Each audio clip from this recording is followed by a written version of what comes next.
Welcome to Becoming Supernatural, Chapter 7 by Dr. Joe Dispenza. I'm your host, Dame Lillian Walker. So let's dive into Chapter 7 and see what this is all about. So, Chapter 7 talks about heart intelligence. So, since our human ancestors first began etching their histories upon cave walls and stone tablets like a thread through a needle of time, the heart has appeared as a symbol to represent health, wisdom, intuition, guidance, and higher intelligence. So, the ancient Egyptians, who referred to the heart as Eb, believed the heart, rather than the brain, was the center of life and the source of human wisdom. The Mesopotamians and the Greeks both thought of the heart as the center of their soul.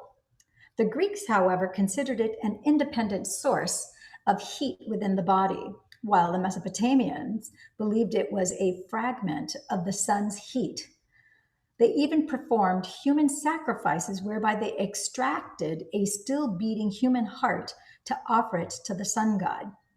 The Romans understood the heart to be the body's most life giving, vital organ. So, in the 17th century, during the early years of scientific revolution, French philosopher Rene Descartes argued that mind and body were two radically distinct substances.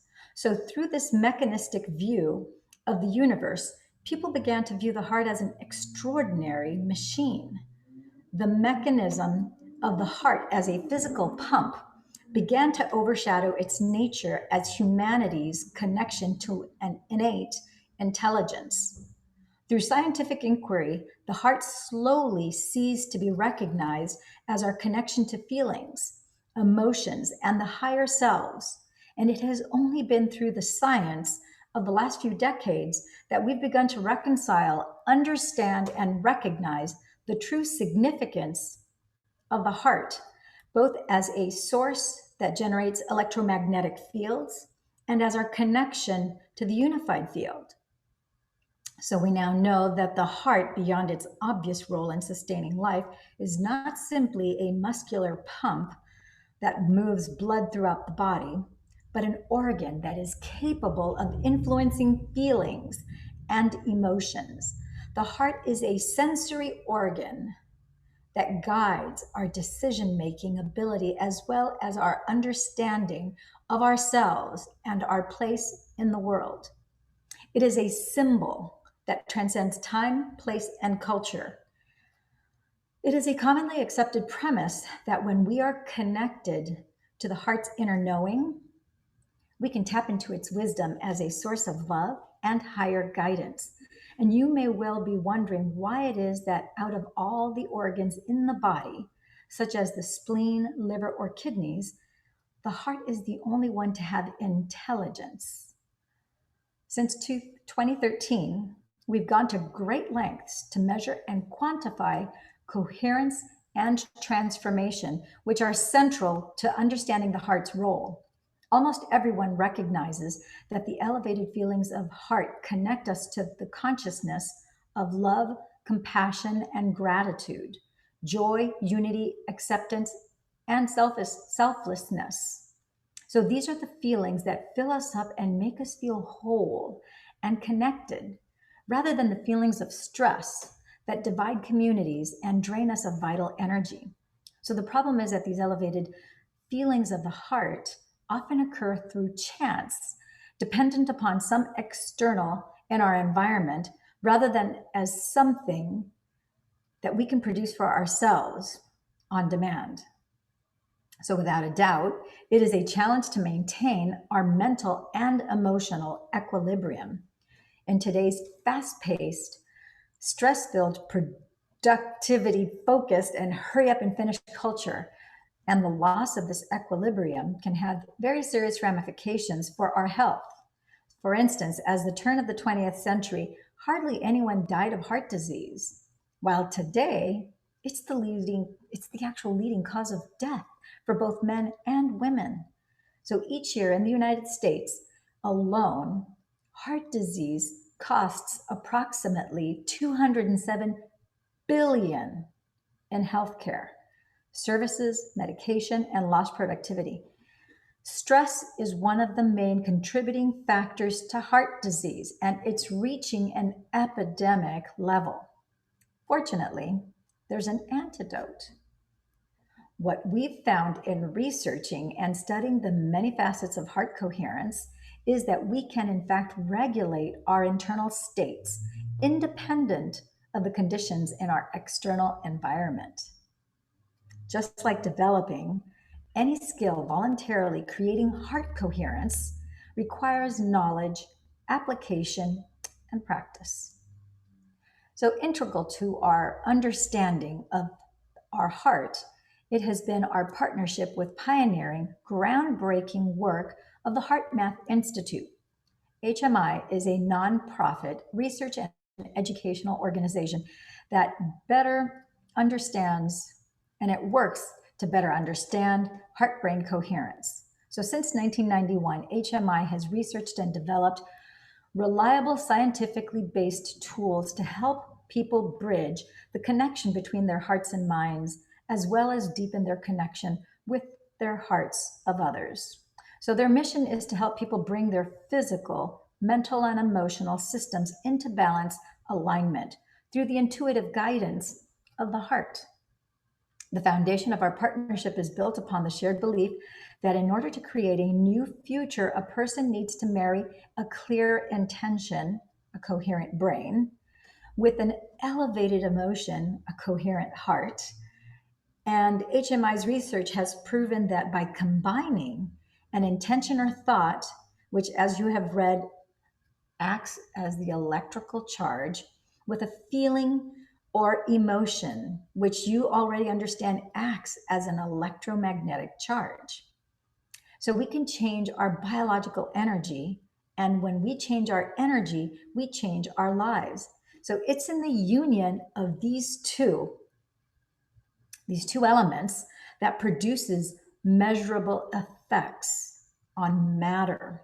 So moving our biology away from living in the familiar past to living in the future. So at our workshops across the world, we teach our students to maintain and sustain these elevated states of being so they can cease living as victims of circumstance, swinging from one emotion to the next, and begin living as the creators of their reality. This is the process whereby we create a new state of being or a new personality. So this all creates a new personal reality. So for the past several years, one of the goals of our partnership with HMI has been to teach our students to intentionally regulate and sustain something called heart coherence. Like the regular beating of a drum, heart coherence refers to the physiological function of the heart that causes it to beat in a consistent, rhythmic, orderly manner. The opposite, when it's not operating in an orderly manner, is heart incoherence. When we are in heart coherence, we can access the heart's intelligence, which HMI defines as the flow of awareness and insight that we experience once the mind and emotions are brought into balance and coherence through a self-initiated process. This form of intelligence is experienced as direct intuitive knowing that manifests in thought and emotions that are beneficial for ourselves and others. So what I love about this, I'm going to interject here, is that it is not just for our own personal benefit. It is not just a purely selfish act. It's actually a selfless act. It's selfless because you are not only benefiting yourself, but you are also affecting those who are around you because of your electromagnetic field is actually fanning out and spanning and being more complete and whole. It is a natural phenomena that it's going to affect everybody who is not just in your immediate environment, but it is a global signal that is broadcast outward.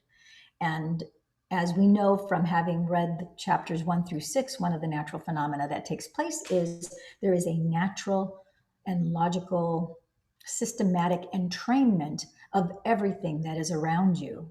It is not limited to other human beings. So, all beings, whether it's human, animal, plant, or energetic in any form or any density, it will be affected by this. So I think that's very exciting to know that you are actually contributing to existence, if you will, in this manner. And it is a very, very, very powerful force. So, as you'll discover in this chapter, the benefits of heart coherence are numerous, including lowering blood pressure, improving the nervous system and hormonal balance, and improving brain function. When you maintain and sustain elevated and emotional states independent of the conditions of your external environment, you can gain access to the kind of the high level intuition that fosters a better understanding of yourself and others. This helps prevent stressful patterns in your life, increases mental clarity, and promotes better decision making. So, in addition to HMI's research findings, our data strongly suggests that sustained heart centered emotions promote healthier gene expression. Heart coherence begins with the steady, coherent drumbeat of the heart through cultivating, practicing, and sustaining elevated emotions. Such emotions include gratitude, appreciation, thankfulness, inspiration, freedom, kindness, selflessness, compassion, love, and joy. And the benefits of that coherent beat are felt throughout all systems of the body. Consciously or unconsciously, many of us practice feeling unhappy, angry, or fearful each day. I'm going to pause here because another byproduct of the feelings of unhappiness, anger, and fear are nervousness, stress, anxiety, sadness, grief, self-pity, pity for others, worry, and probably the most slight, which is very deceptive and very underhanded, is doubt. When you have self doubt, that really takes energy away from you and it keeps you from taking a step forward, which is why fear uses doubt when some of the other things don't work. It uses doubt to, it's the little crack where it kind of gets in there. So doubt is kind of disguised, or actually fear is disguised as doubt to make you wonder if. And it's kind of like it's like a gas leak or an energy leak, if you will, in your energetic body where you start, at the beginning, it's a small little leak, but it's a leak that grows bigger and bigger, bigger, because maybe you start off with 1% doubt and that 1% becomes 2%, becomes 4%, becomes 8%, 16%. Before you know, you have 1,000% doubt and you're paralyzed because you can't move forward. So I just saw another little orb go by. Pretty cool. Okay, moving on. So consciously or unconsciously, many of us practice feeling unhappy, angry, or fearful each day. So why not practice creating, maintaining joyful, loving, altruistic states instead? Wouldn't that eventually create a new internal order, resulting in overall health and happiness? Okay, so he doesn't give an answer to this question. He's just posing that as a rhetorical question. So I'm going to answer to you from my personal experience and my perspective, from where I'm standing right here, looking at you through this camera. It's asking, wouldn't that result in overall health and happiness? And yes, for me, it has. It has in the past, it does in the present, and it will in the future. Absolutely, without a shadow of a doubt. One of the things that I was doing this morning, and I was just in a very uppity, joyous, blissful state, and I was grabbing my juice. I was getting my acai juice and adding some, whole psyllium husks to it, and was also going to make coffee right after that. And I was just emptying out my dishwasher, kind of admiring the view out my windows, which are kind of like, I was telling my daughter later today, later in the day, that I kind of feel like as I look out the windows of my home, it's kind of like having these virtual reality movies that are going on as I look out one or the other. They're all so beautiful. And there's people outside, people playing basketball, skateboarding, riding their bikes, beautiful palm trees, flowers, etc. And it's just a beautiful thing to be able to see with my eyes. And, to look at the sky, to see the blue sky. Early this morning, it was super foggy. So it was, and that has its own beauty. And I appreciate the beauty of the stillness because nobody was out, that early this morning. But later in the day, that all cleared up before noon. And then it was bright blue, clear skies and the beautiful, bustling green, vibrant trees. And you could hear the wind blowing and the rustling energy and sound between the leaves and the palm trees. And then, of course, then there were people and you could hear the basketball boom, boom, just the pitter patter of the basketball also sounded beautiful. And so I was just in a place of saying thank you. I was thanking my angels, thanking my spirit guides, thanking God, thanking infinite source intelligence, yada yada. I was thanking the other dimensional beings and healing energies that have been, who have blessed me, who have given me not only biological upgrades and have adjusted me in all sorts of different ways. And then I actually said the words, I thanked them specifically also for, the past, the present, and the future adjustments that they've given me. And I actually said, and the light codes. And right after I said light codes, they said to me, and dimensional overlays. I said, dimensional overlays. So I had never heard of that before, but I was just purely in a place of appreciation. I was in joy. I was, kind of blissing out, and I was vibing really good. And I was just in appreciation, holding in high value my current state. And I was reflecting a little bit back about certain mystical experiences that I've had, even communications, both on a 3D level with other people, as well as, in my altered states during meditation. There were certain insights, revelations, lucid dreams. I was in appreciation, holding high in esteem and in value those things. And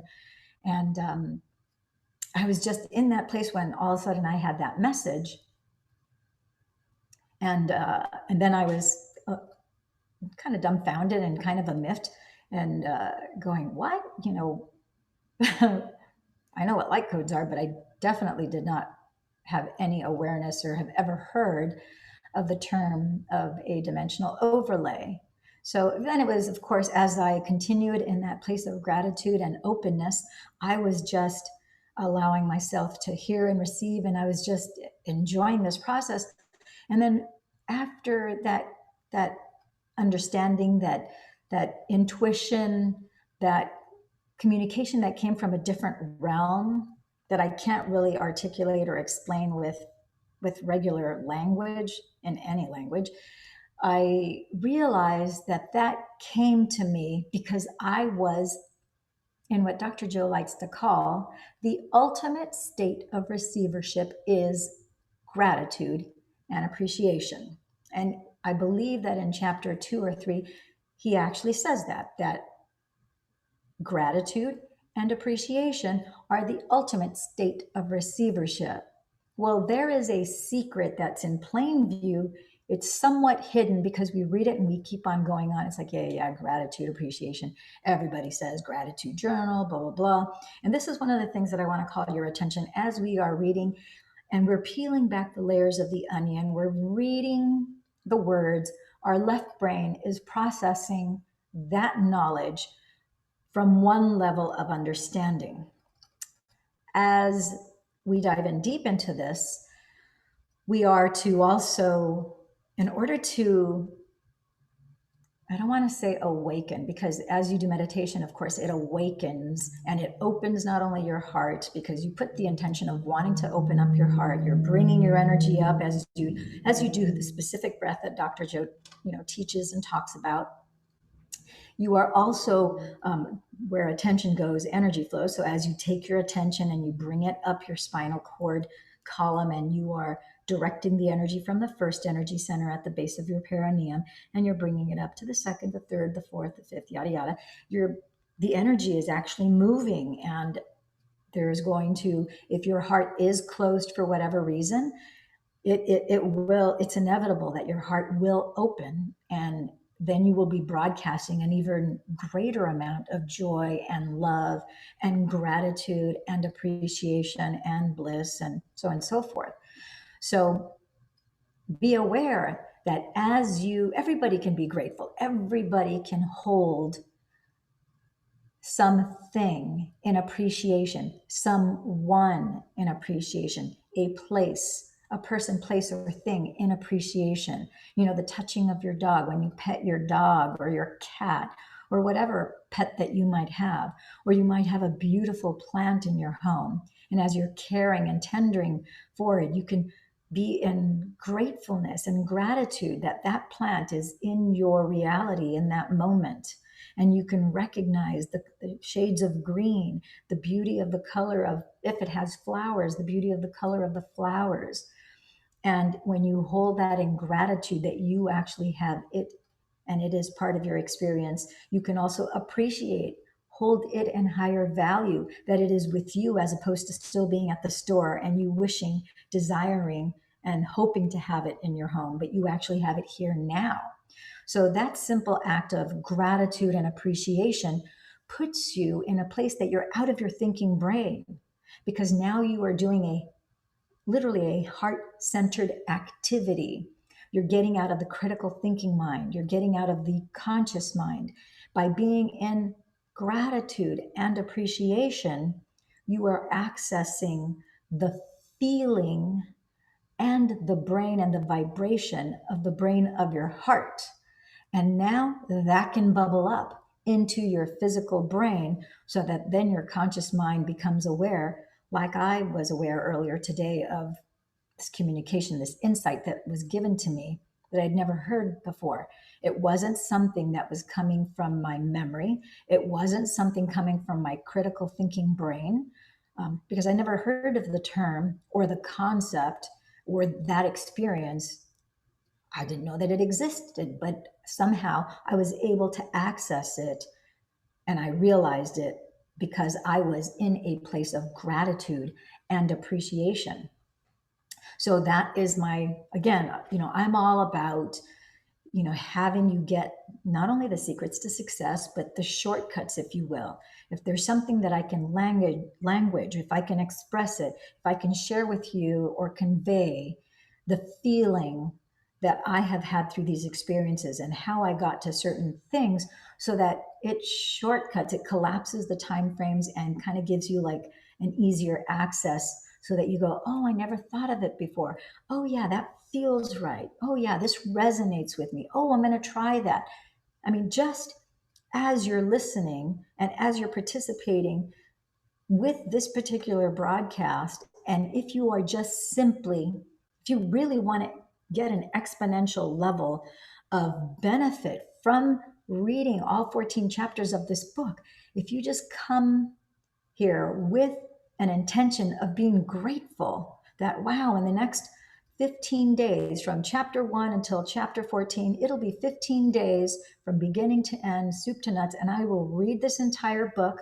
I'll be able to go back and rewind it at whatever time I want, and I can dive in deeper. And if I just show up with an intention of being grateful that this is accessible to me here and now, and I appreciate it by holding it in higher value, that is broadcasting gratitude, appreciation, and love.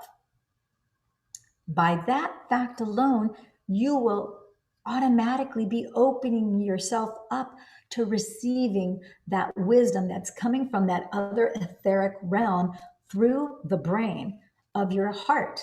Your heart will pick up those signals, and it will then interpret them and bring them to you so that your brain goes, oh, and you'll recognize that they're not your own thoughts because you don't think that way. It's a different languaging pattern. It doesn't sound like you. And in fact, it's really difficult to repeat how that realm communicates to you because it's not your natural languaging pattern.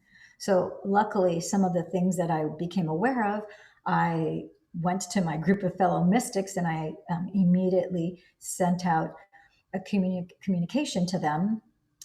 A portion of it was in text form and a portion of it was in a very brief video. And then there were some video clips that I shared with it's my own personal intimate group, all of whom were all advanced students and mystics. And I said, hey, this was just revealed to me. So, because I know that we are all connected, not only you and I over this video, but my group of fellow mystics, we are all connected and we are all putting pieces of the puzzle together. And I'm kind of curious if somebody else maybe had the same download, the same intuit cognizance. I consider myself highly intuit cognizant, and I didn't even know that that word existed until it was given to me months back. And so I'm like, wow, so there's no such thing as coincidences. There's more than one of us who are tapping into this realm because we are in this place of gratitude and appreciation, and we have an open heart, and we're willing to receive, and we're loving our lives. We're loving life. We're loving this experience without the condition of the world that's seen in the 3D that our eyes see and that our five senses experience, without the condition of everything being perfect out there. We're still in a place of joy, of love, and of happiness. And because our internal state is in that really whole, like, holy cow, it's a great place to be in, that then somehow it seems like the outside world is like the alchemist. You take base metal and you turn it into gold, where it really is a more vibrant, beautiful, loving place and state to be in. So going back to the book, the next section is called The Heart Bridge. So appropriate because this chapter 7, by the way, chapter 7, if you don't know this, number 7 is a holy number. It's God's favorite number. If you follow the traditions of any Judeo-Christian belief system, whether it's Jewish, the Kabbalist, the Kabbalah, Kybalion, mystical teachings of those, Essenes, Christian, Jewish, Catholic, all of those, even Muslim, because I don't want to offend. This is not about religion. This is just letting you know that we all came from the same source. And all religion, one of the things that was revealed to me back in 2010, as I walked on the beach and I was doing a lot of soul searching and I was asking God, all these different questions. And one of the things that he revealed to me was that the issue of religions, and again, this is not about any kind of religious belief system. I'm not trying to impose anything to anyone. I'm just explaining to you my experiences and my perceptions and what has been revealed to me. That definitely, I haven't heard anybody else. There's certain things that I've never heard another human being tell me that. So one of the things that was revealed at that time was that everything was all, in terms of the religions, they all came from, their origins were all the same origin. But because people were all over the globe and so many of them were geographically separate one from the other, from climates to geography, the way people respond to the earth elements and so forth is going to be contingent upon what the geography is, what the climate is, how much time you spend inside versus outside depends on all those factors. People's personality, we know scientifically that, people who live more around the equator, the sun belt, if you will, have a hotter, feistier personality. People who are from the Mediterranean, like myself, we have a hotter, feistier, more of a mercurial, if you will type of personality, as opposed to our closer to the colder climates, which are more Nordic or the South Pole. Again, it's how you interact with others and with your environment. And so because of that, religion had to cater and language itself to appeal to each and every one of those cultures. So in essence, it's like having 31 flavors ice cream. All of it is ice cream. All of it is religion. And you have to have 31 flavors because not everybody is going to want, like, and digest vanilla. Some people like sherbet or Neapolitan or Rocky Road or chocolate with nuts. Or like myself, I love chocolate malted crunch. Oh boy. So anyhow, this is not about ice cream, but I hope you guys get the idea. So that's it. I just wanted to impress that upon you so that you have an idea where it is that I'm coming from. Okay, diving into the next section. It's called the heart bridge. So the heart bridge. So as you read in the chapter on blessing the energy centers, the heart, located right behind the breastbone, is the body's fourth energy center. It is our bridge to greater levels of awareness and energy.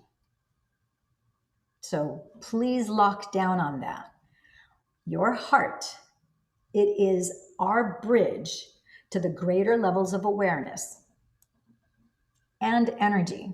So if you're looking to open up, to not be limited to the physical brain, and to open up your levels of consciousness so that you can reach those higher dimensions, those higher levels of consciousness, if you want to tap into infinite source intelligence, to the great I am, to the creator, to whatever language, the universe, to your higher self, your true north, whatever label you want to give it, they're all correct. None of them are wrong. All of them are fine. The great I am, then the heart is the portal. That's the gateway. That you have to use the key to unlock your heart, to access that.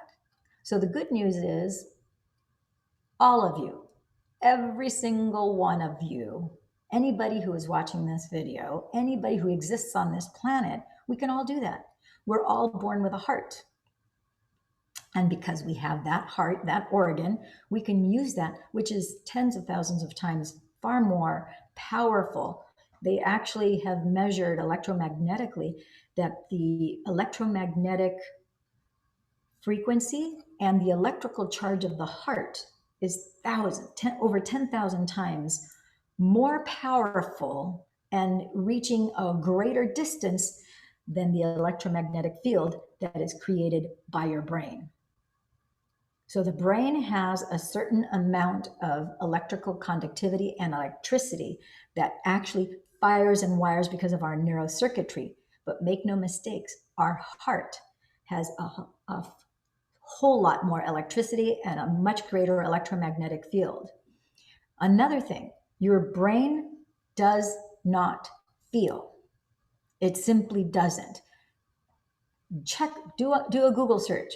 Go on, my gosh, you could go on WebMD. You can do a search for, reach out to neurologists on Facebook, on Instagram, on whatever social media platform is, pick your poison, whichever one's your favorite. Reach out to them and ask them so that you get a one-on-one response. Ask them, is it true that if we were to cut, poke, or prod the brain, that you would feel nothing, that the brain has no feeling? And they're going to tell you, yeah, there's no, like when we do brain surgery, we don't anesthetize the brain. We do local anesthetics. We put people under because, of course, they do feel, like you feel like when you scratch your scalp.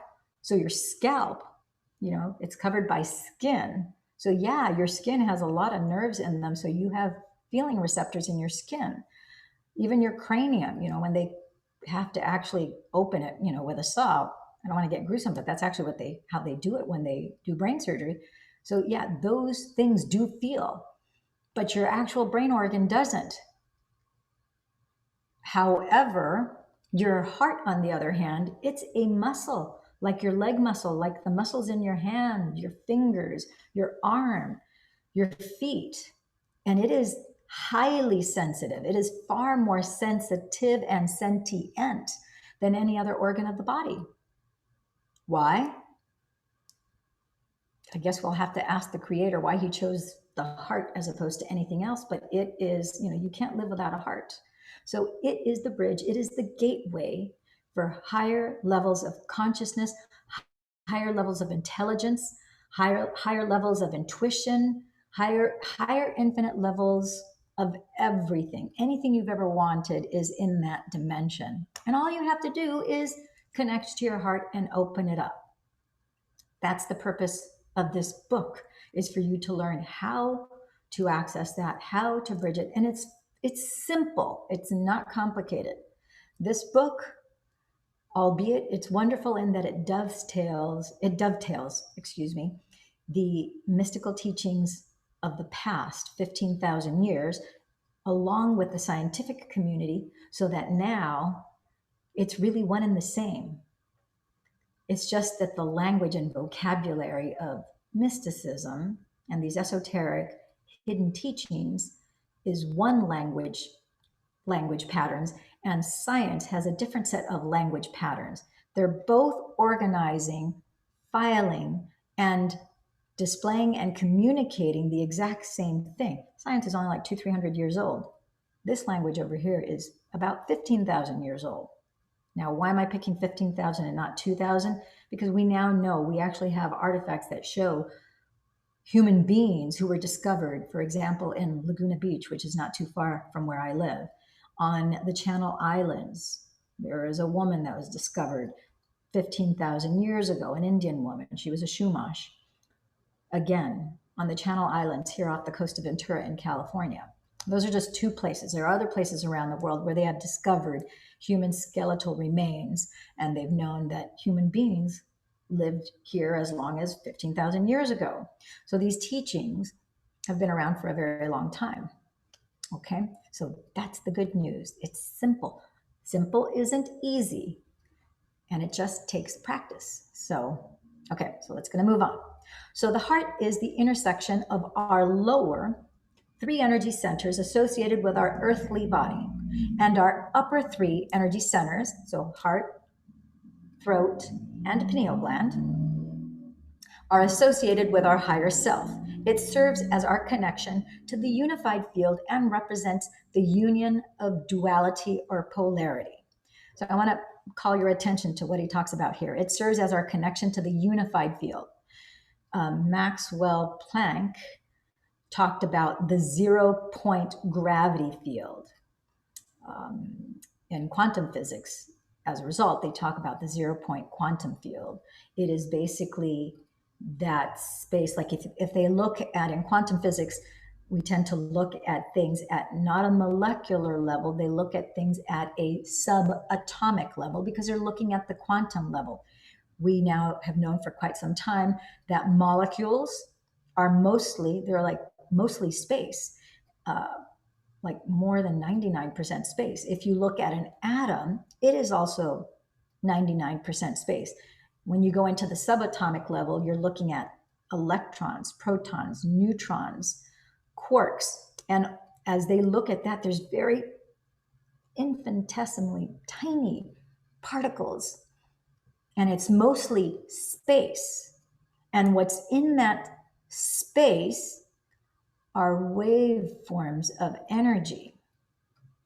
It's all potential waveforms until either a scientist, if they're doing an experiment, whoever the scientist is who is the observer of the experiment, as he or she observes and uses their free will to focus on that experiment, as they look at those subatomic particles, it alters those subatomic particles.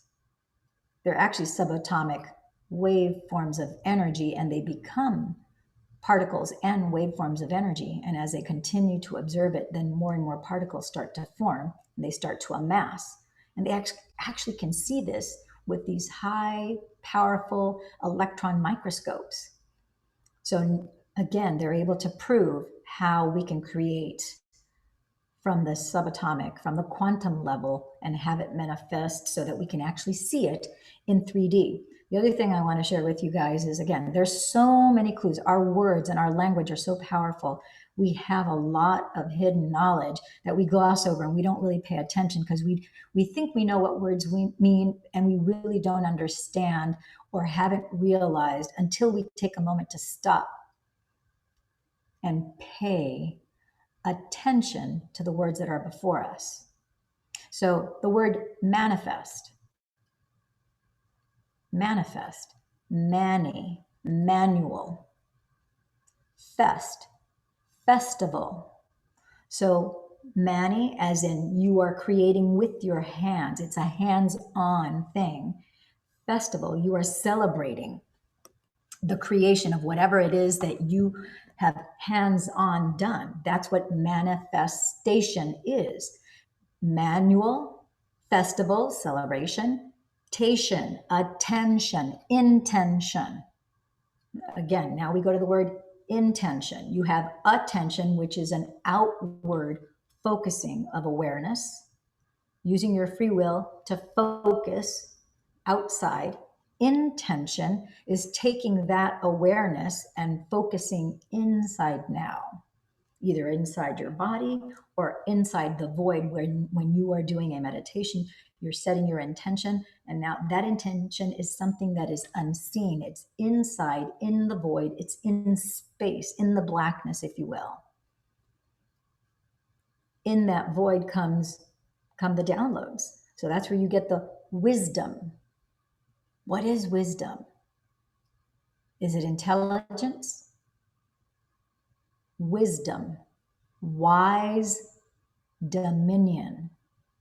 Wise dominion. So you now have the wise dominion. You're dominating this wisdom. And that's what wisdom is, because now you're not limited to the physical organ of the brain. You're tuning in, tapping in, and turning on into infinite source intelligence, which is all around you. It's in you and all around you. You become that awareness of that. Does that make sense? And so that is what we're trying, that is the goal, is to bring you to that point so that you can tune in, tap in, and turn on to that. And know that this is your birthright. You know that you have this. Know that it is there for you. There's no accidents. There's just coincidences. What is a coincident? It's with. Incident. A coincidence is where, in math, they define it as where two planes, you have two planes collide or two lines intersect at a specific point in time. That's what a coincidence is. So that's what this is. You're watching this video and your awareness, your view is coinciding with mine. And that's why you're witnessing this.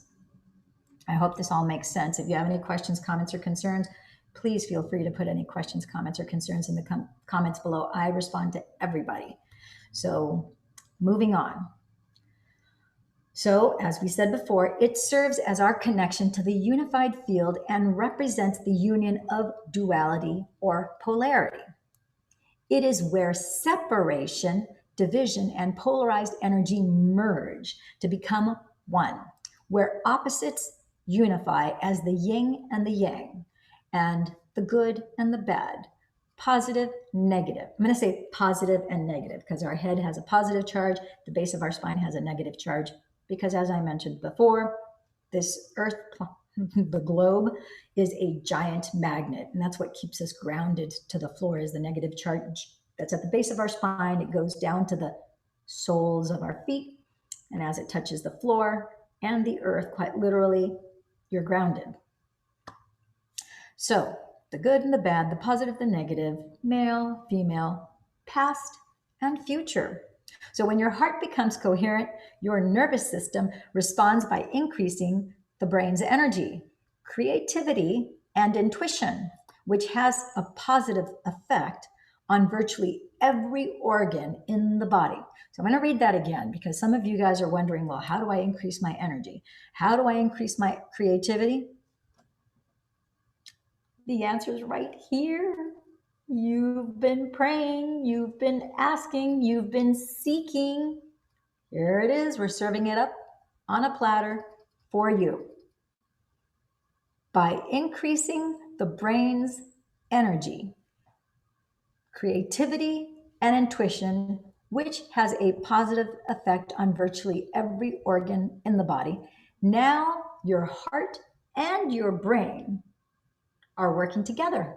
They're connected now. Instead of being disconnected, they're connected. Now they're aligned. So now this causing you to feel more whole, connected, and content, not only within your own body, but also with everything and everybody around you. So when you are in a heart-centered state, the wholeness you feel consumes any feelings you may have of want and lack.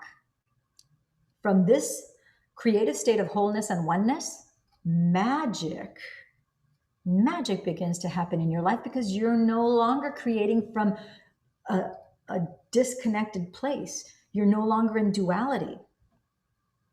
You're not in duality and you're no longer in separation. You're no longer waiting for something outside of you to provide relief from the internal feelings of lack, emptiness, or separation. Instead, you're becoming more familiar with your new ideal self and creating new experiences of yourself. If you keep activating your heart center properly enough times during the creative process each day, in time, you will feel more like your future has already happened. And how can you ever want or feel lack if you feel whole? If the first three centers reflect our animal nature and are based on polarity, opposites, competition, need, and lack, the fourth center begins our journey to our divine nature. It is from this center, it is from within the heart center that we change our mind and energy from living in selfish states to living in selfless states. And then we feel less affected by separation or duality and are making or are more prone to make choices for the greatest good for everyone.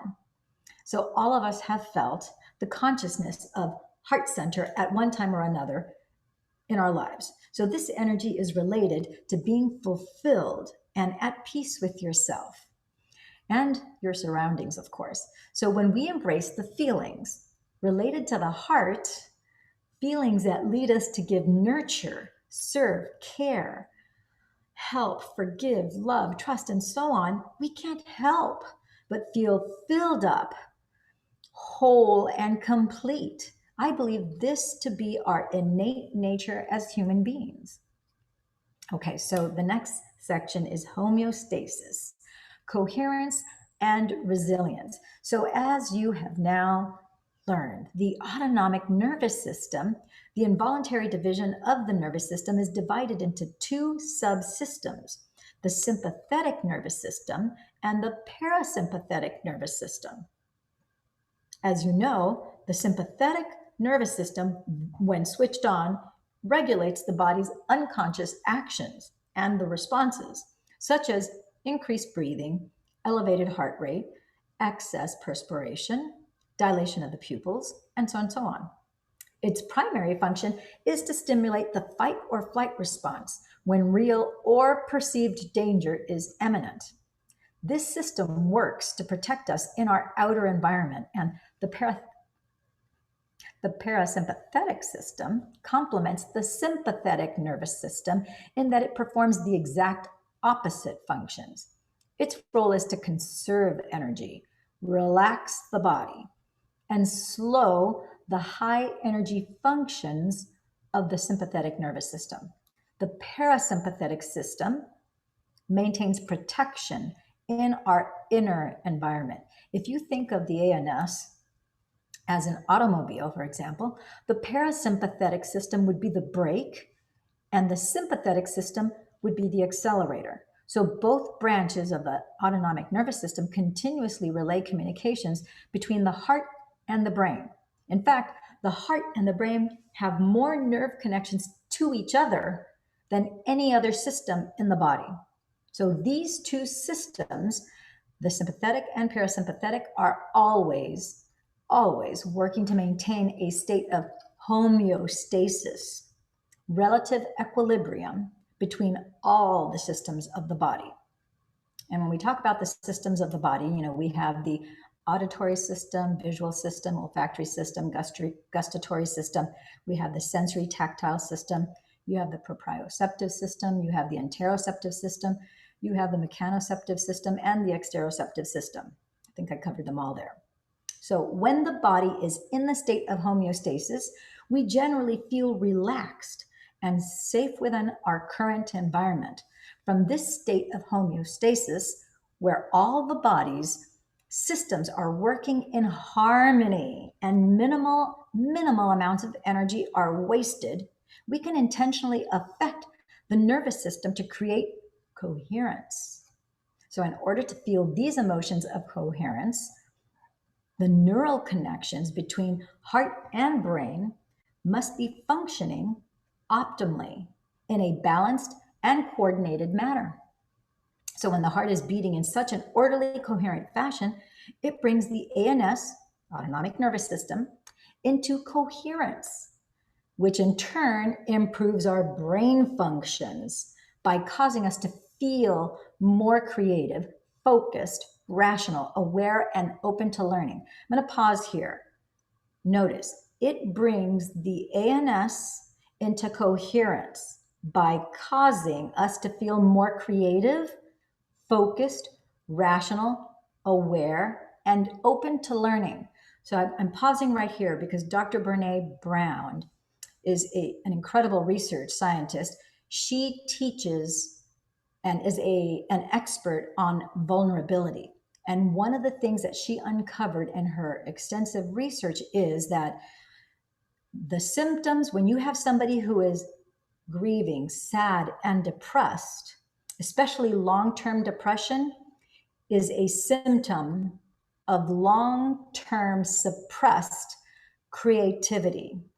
So that person has an energy blockage that does not allow their natural creativity to ebb and flow through them.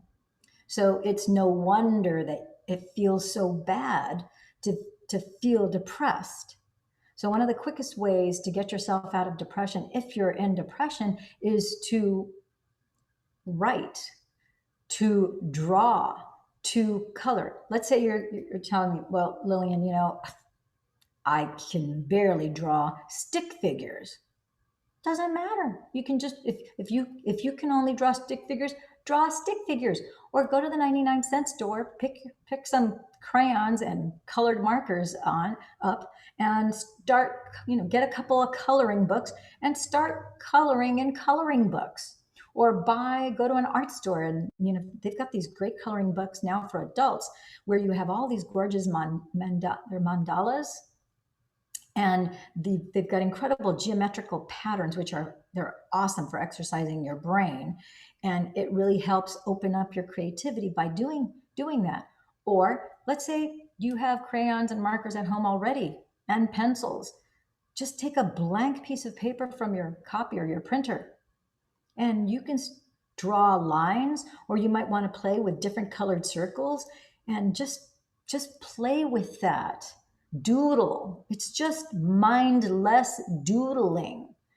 Just doing that little activity for as little as 5 to 15 minutes in a day, you'd be surprised at the benefits that you get just from that one little activity. Who doesn't have a piece of scratch paper? Who doesn't have, pencils, markers, crayons that you can doodle with? You could do it just with black and white markers or black and white pens. It doesn't matter. You may want to look at a plant outside and you might decide, I'm going to give it a go. I'm going to see if let me see how well can I duplicate copying that plant, or just whatever's around you. I'm going to try and draw that mirror and those things that are around it. Why not? That's using your creative muscle. You're not thinking from a critical, analytical thinking brain, but you are exercising your brain. And that will take you out of depression, because now the brain cannot think 2 thoughts at a time. It simply cannot. So now your focus and your attention is not on the depression, on the thoughts, feelings, and emotion, that get you depressed. You're not in that thinking feeling loop that we talked about in chapter 2. You are now in a different dimension. You are very present as you are drawing. Maybe you fill up an entire paper with circles, maybe rows and rows and rows. Maybe they're S-shaped rows and rows and rows where you have an entire paper that is just S-shaped circles. Whatever. They could be squares. They might be figure eights. You decide. There's no right or wrong. There's just being. There's just doing. After you're done with that piece of paper, I would encourage you to be grateful that you finished this piece of paper, finished this doodling, finished 5, 15 minutes. Maybe you'll realize that, oh my gosh, 30 minutes went by or an hour went by and you didn't even realize it. That's 5, 15 minutes, 30 minutes, an hour that you didn't spend being depressed. Now you're in a different state. From there, you can move on to another pleasant activity that will bring you joy. Okay.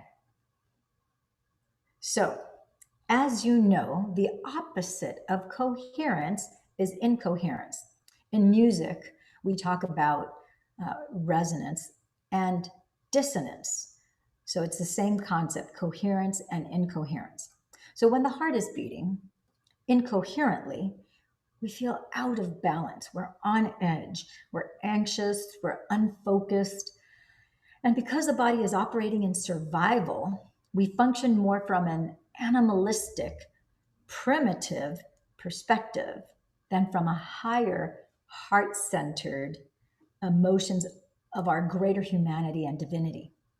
So incoherence is brought on by stress, which is the body and mind's response to disruptions and upsets in our external environment. If the parasympathetic nervous system functions best when we feel safe, then the sympathetic nervous system is activated mostly when we feel unsafe. So the stress we experience when we feel unsafe is not necessarily about the event itself, but the result of unmanaged emotional reactions to the event. I'm going to stop here again. Let's think back about Anna in chapter 1. Yes, she had a life-changing, horrible, very traumatic event happen when she was informed that her husband had committed suicide. I can't even begin to imagine the heartbreak that she must have felt, the shock. It must have been painful, not only in her heart, but her whole body must have just, I'm sure the blood just drained out of her head, drained out of her heart, the fit of her stomach. She probably had a horrible stomach, maybe a stabbing feeling in her stomach. She must have felt just awful. It's no wonder that she continued reacting, reliving, refeeling, rethinking that over and over and over again. And we saw how she basically went down the toilet. You know, you can go down a rabbit hole where you discover and uncover all sorts of incredible, magical, mystical, incredible, impossible things, or you can just flush yourself down the toilet and continue thinking the same thought that's causing you that bad feeling, which, if you think about it, that is not a loving thing to do to yourself. To continue thinking a thought that causes you pain, that causes you harm, that breaks down not only the energy, but it also breaks down the organs and systems. In fact, whatever the weakest organ is in your body, whatever the weakest predisposition that you have on a DNA level is where that energy is going to go. Now it's going to down-regulate the genes that should be upregulating, and it's going to flip on the genes that show the expression of certain diseases that wouldn't be turned on if you did not have that thought, feeling, and emotion, if you did not have the energy in the fight or flight mode stuck in your first, your second, and your third energy center. If you didn't have your sympathetic nervous system on high alert, even though there's nothing really in your environment that is threatening you, but you're going back to history. In your history is the mystery of you. That is part of the past you. And if you can recognize, oh, wait a minute, that's something that happened way back then. That's not really in my now. It feels like it's in my now, but that happened 3 days ago, 6 months ago, 10 years ago, 20 years ago. I just keep on reliving the same thought, the same feeling, the same emotion, the thought, thinking, emotion loop that Dr. Joe talks about here in chapter 2, and how we get onto that scratched record.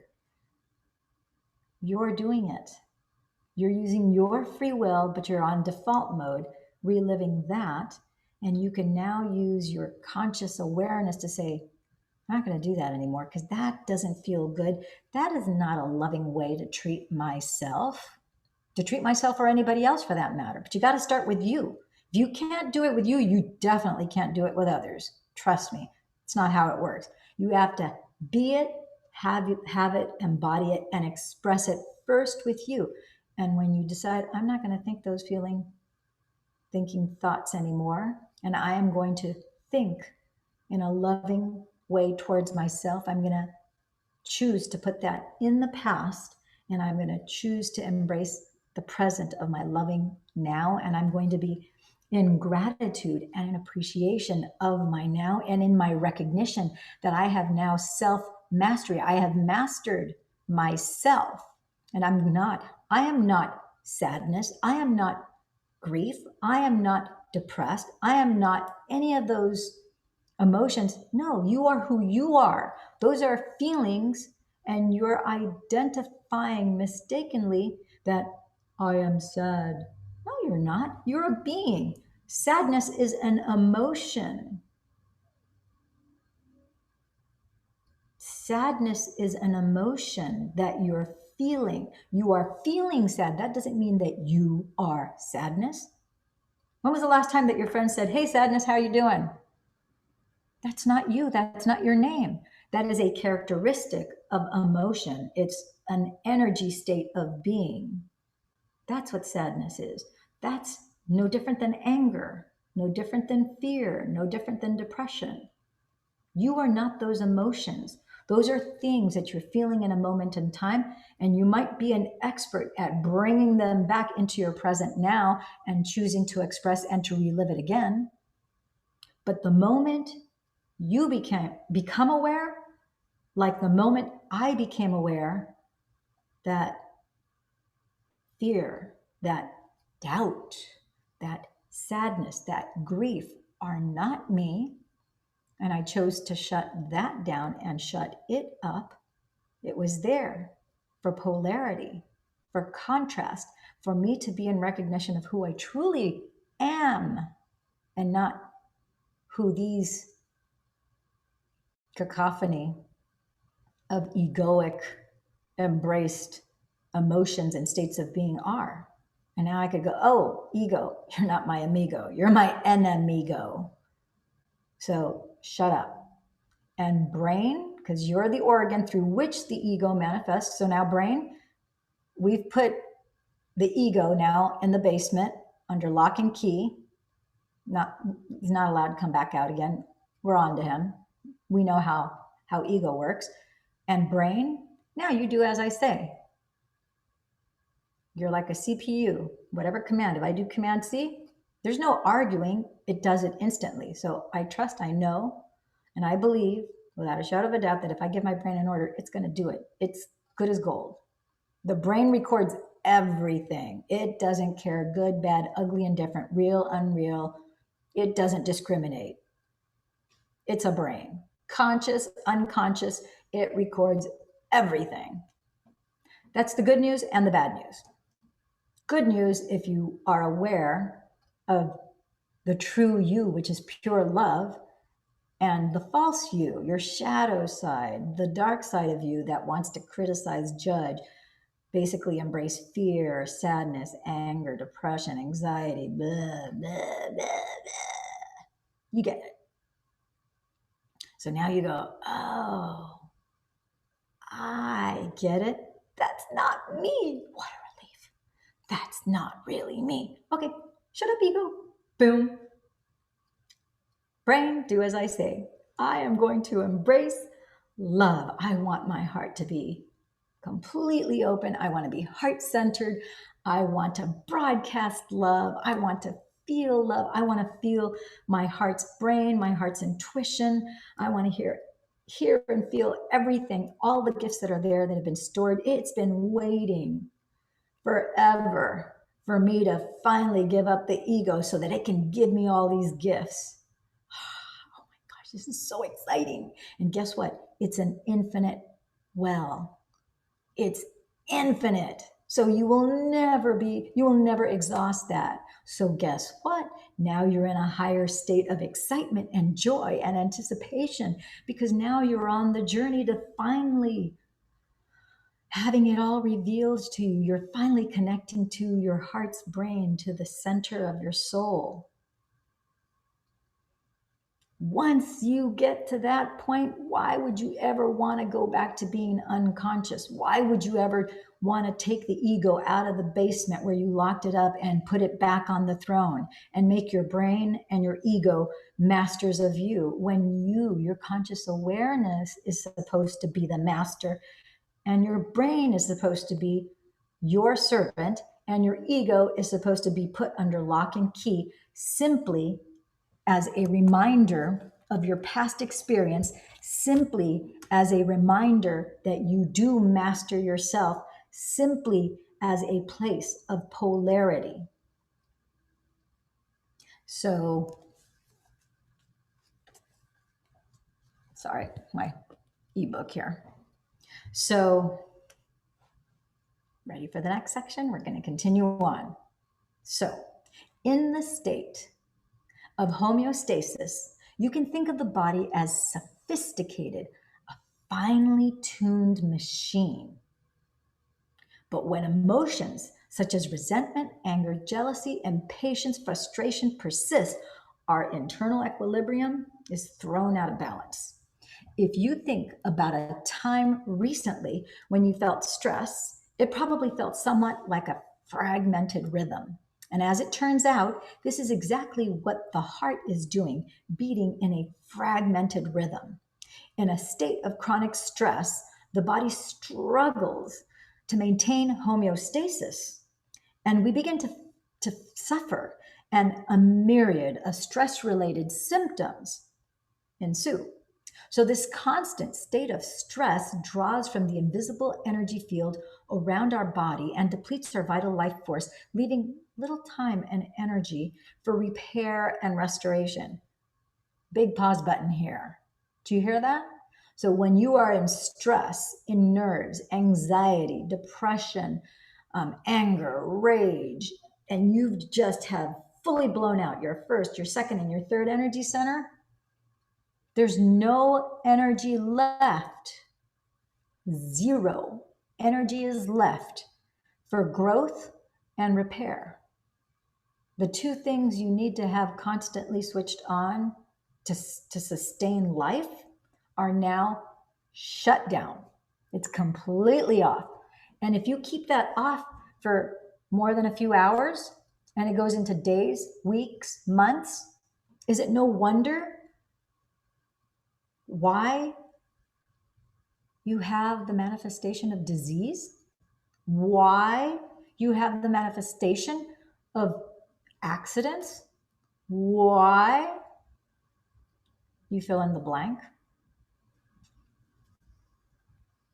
So, this constant stress draws from the invisible energy field around our body and it depletes our vital life force, leaving little time and energy for repair and restoration. And as a result of the body's reliance on the stress hormones, now we're caught in the addictive loop where incoherence and chaos start to feel normal.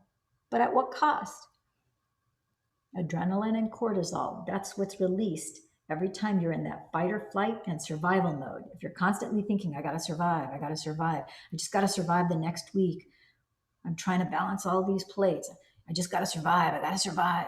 Your brain goes, oh, you don't wanna thrive? You wanna limit yourself to just barely eking out, just barely surviving? Okay, boom. Your wish is my command. So the long-term effects of stress can be catastrophic. According to one Mayo Clinic study of people with heart disease, psychological stress was the strongest predictor of future cardiac events, including cardiac death, cardiac arrest, and heart attack. Many people, because they live in states of chronic stress, they don't even realize they're living under stress until an event such as a heart attack occurs. It makes sense then that if the heart is beating incoherently for extended periods of time, not working in balance and order, sooner or later, it's going to fail. So let's talk a little bit about heart rate variability. Because we all know if you put your hands on your chest or if you really quiet yourself down, you can hear your heart beating and you hear how it beats. There's the heart as a muscle has to have a certain amount of resiliency. It has to have a certain amount of flexibility and give, no different than other muscles of the body. So heart rate variability is a measurement of how well your heart flexes and stretches and adapts to any condition and environment, and it restores itself back to a normal, within a normal range of beating. There's a certain amount of fluctuation that is normal and healthy. So if you have a good high rate of heart rate variability, that is good because that means that under a momentarily surprise, a stressful situation, a shocking thing, whatever the case may be, your heart is able to expand and contract and quickly get back to your normal rate of beating. So that's a heart rate variability. If you want more information on the HRV, what I would recommend that you do is just go to the Heart Math Institute. Nolan McCready, I think is his name. Can't remember his first name right now. I'm blanking out, but McCready is his last name. He has tons of videos on YouTube and on the Heart Math Institute's website, and they go on to explain very clearly about heart coherence. They've got some great videos on heart coherence and about heart rate variability, what the significance is of heart rate variability. They define it and they do a great job of explaining it far better than I have explained it to you. I'm just giving you a little synopsis, okay? So,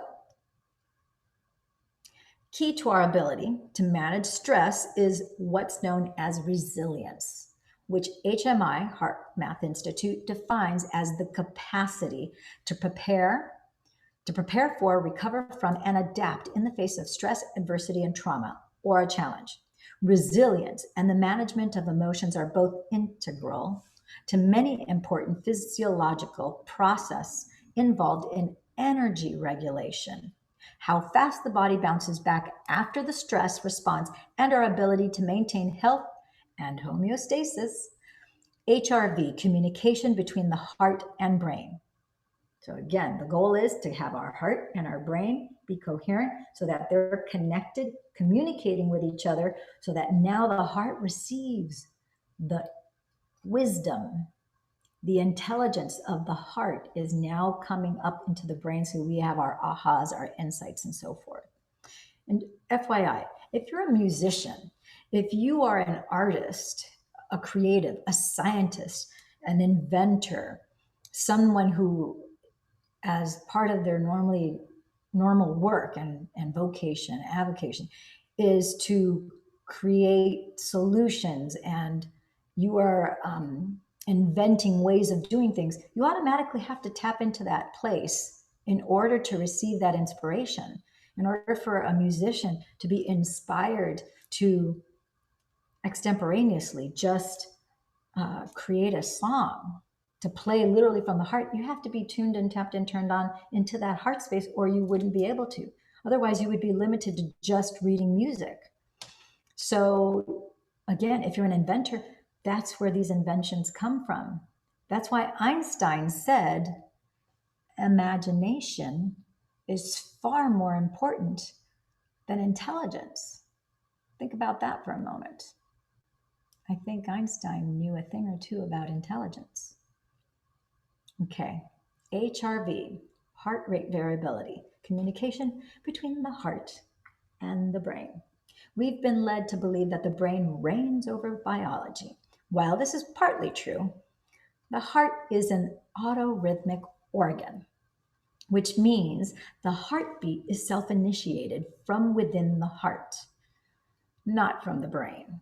So, for example, it's a known fact that in all kinds of species, the heart can be removed from the body and placed in a salt solution called Ringer's solution, where it will continue to beat for extended periods of time, independent of any neurological connection to the brain. In a fetus, the heart begins beating before the brain is even formed at about 3 weeks, while the electrical activity of its brain doesn't even begin until around the fifth or sixth week. This demonstrates that the heart is capable of initiating communication with the central nervous system. So, another factor that makes the heart so unique is that it contains nerves both from both branches of the ANS, which means any and every change in both the parasympathetic and sympathetic nervous systems affect the way the heart works on a beat to beat basis. So, this is important because whether we're conscious of it or not, every emotion that we experience influences our heart rhythm, which gets communicated directly through the central nervous system. In this way, the heart, the limbic brain, and the ANS have a very intimate relationship with each other because balance or imbalance in one affects another.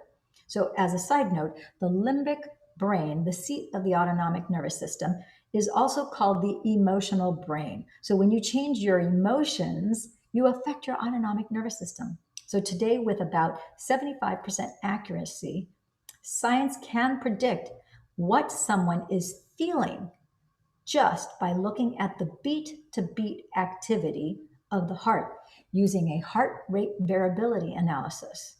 So, HRV, heart rate variability, is a physiological phenomena that measures environmental and psychological challenges as reflected by the variation of the heart's beat to beat intervals, thus, the term variability. Among its uses, HRV can measure the flexibility of our heart and nervous system, which reflects our health and fitness, as well as how well we are balancing our mental and emotional lives. So, by studying the heart's rhythms as measured by HRV, the scientists can detect patterns that deepen our understanding of how humans process emotions and the effects of feelings and emotions on our well being. In this way, continued HRV research offers us a unique window into communication between heart and brain, as well as emotions. So many studies show that having a moderate level of variability makes us better able to adapt life's changes.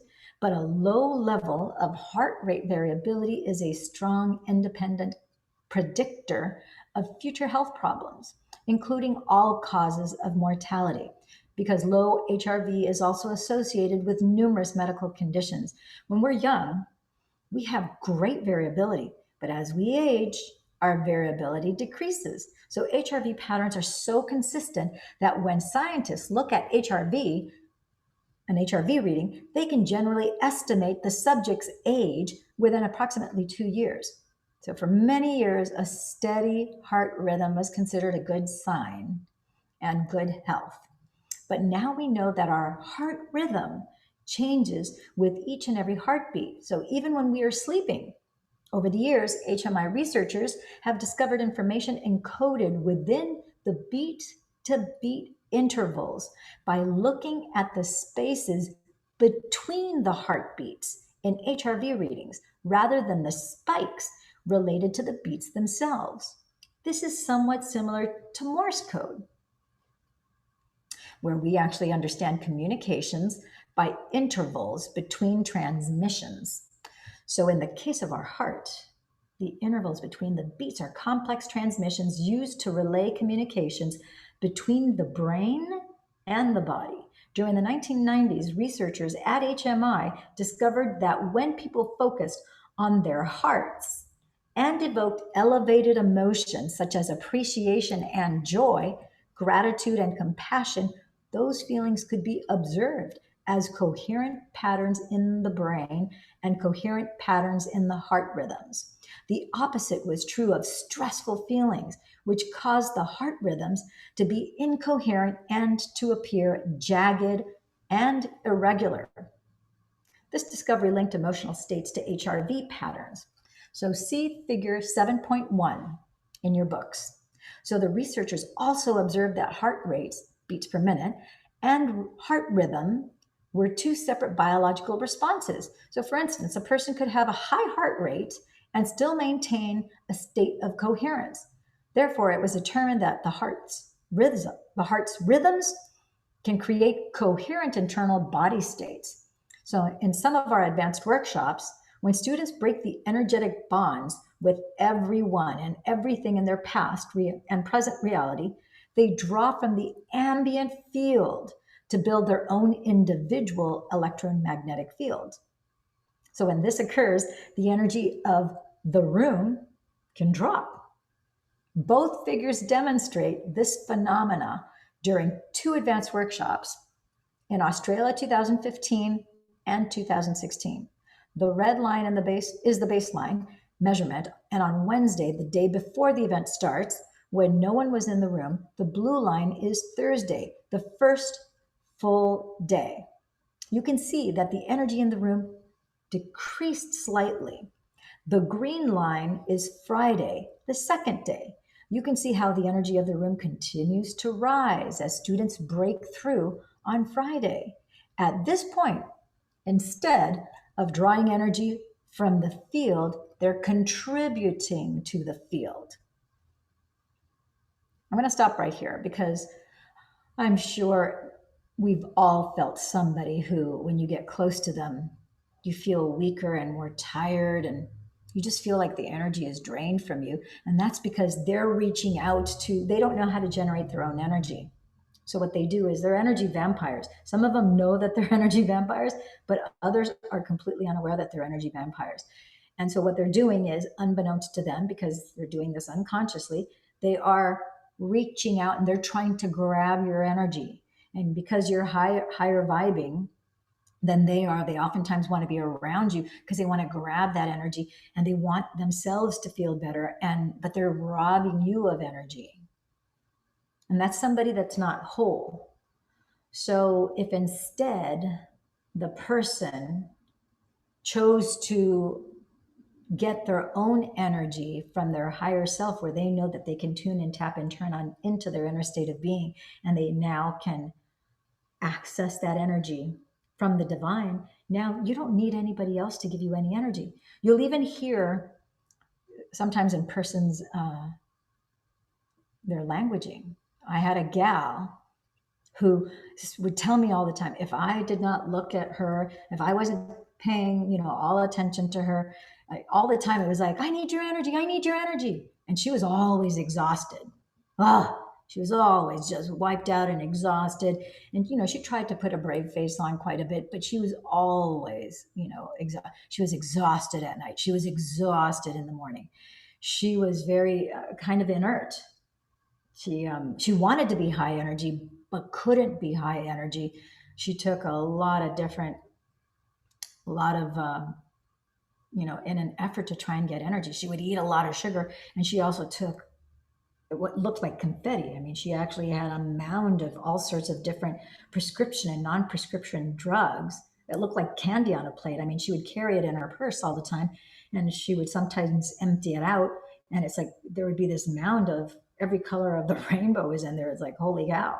And it was her desperate attempt to get energy. So I need your energy. She really thought that she needed other people's energy. The truth is, nobody needs other people's energy. We all have this infinite supply from the divine, and it's through this meditation, it's through the mastering of our ego and our brain and our emotions that aren't loving, that we can get this higher vibe, this higher frequency, this higher emotion of love. It's basically you basically learn to be in a constant state of love, so that you're always broadcasting love, and that energy just expands out and it gives you more energy. It also revitalizes you. It also you makes increases your youthfulness, because you're also fine tuning your autonomic nervous system, where everything is like you're in a constant tune up state. If you're in a constant tune up state, guess what? Your body doesn't have to work that hard for growth and repair. And it's replicating your stem cells. It's making a lot of really good copies of good stem cells. You're automatically increasing the length of your telomeres, which extends the length of your life. Everything is now in balance. Okay, I hope that kind of gives you some insight. So in the first image, both circles represent a top view of a person wearing an EEG brain cap. The head is facing forward, so the nose is pointing towards the top of the page, and ears are on both sides. The tiny white circles represent different brain components, where we can measure brain waves in those specific areas. So on the left, you can see how arrows are all lined up in perfect order, showing the waves in phase. That's coherence. On the right, you can see the waves of the brain are not in phase, and the arrows do not line up with the peaks and valleys. That's incoherence. Since I will be showing you different brain scans in the pages ahead, I want to familiarize you with how we measure coherence and incoherence. So look at the second set of images, and if there's a lot of blue in the brain, it means there is a low coherence. That's called hypocoherence. And different areas of the brain communicate less with each other. If there's a lot of red in the brain, it means that there's a high coherence, hypercoherence, and a different areas of communicate more with each other. If there is no blue and no red, it means normal or average coherence. So look at each of the thin vertical blue lines on the strip charts, graphics 3A, 3B, and 3C, and follow them down to the bottom.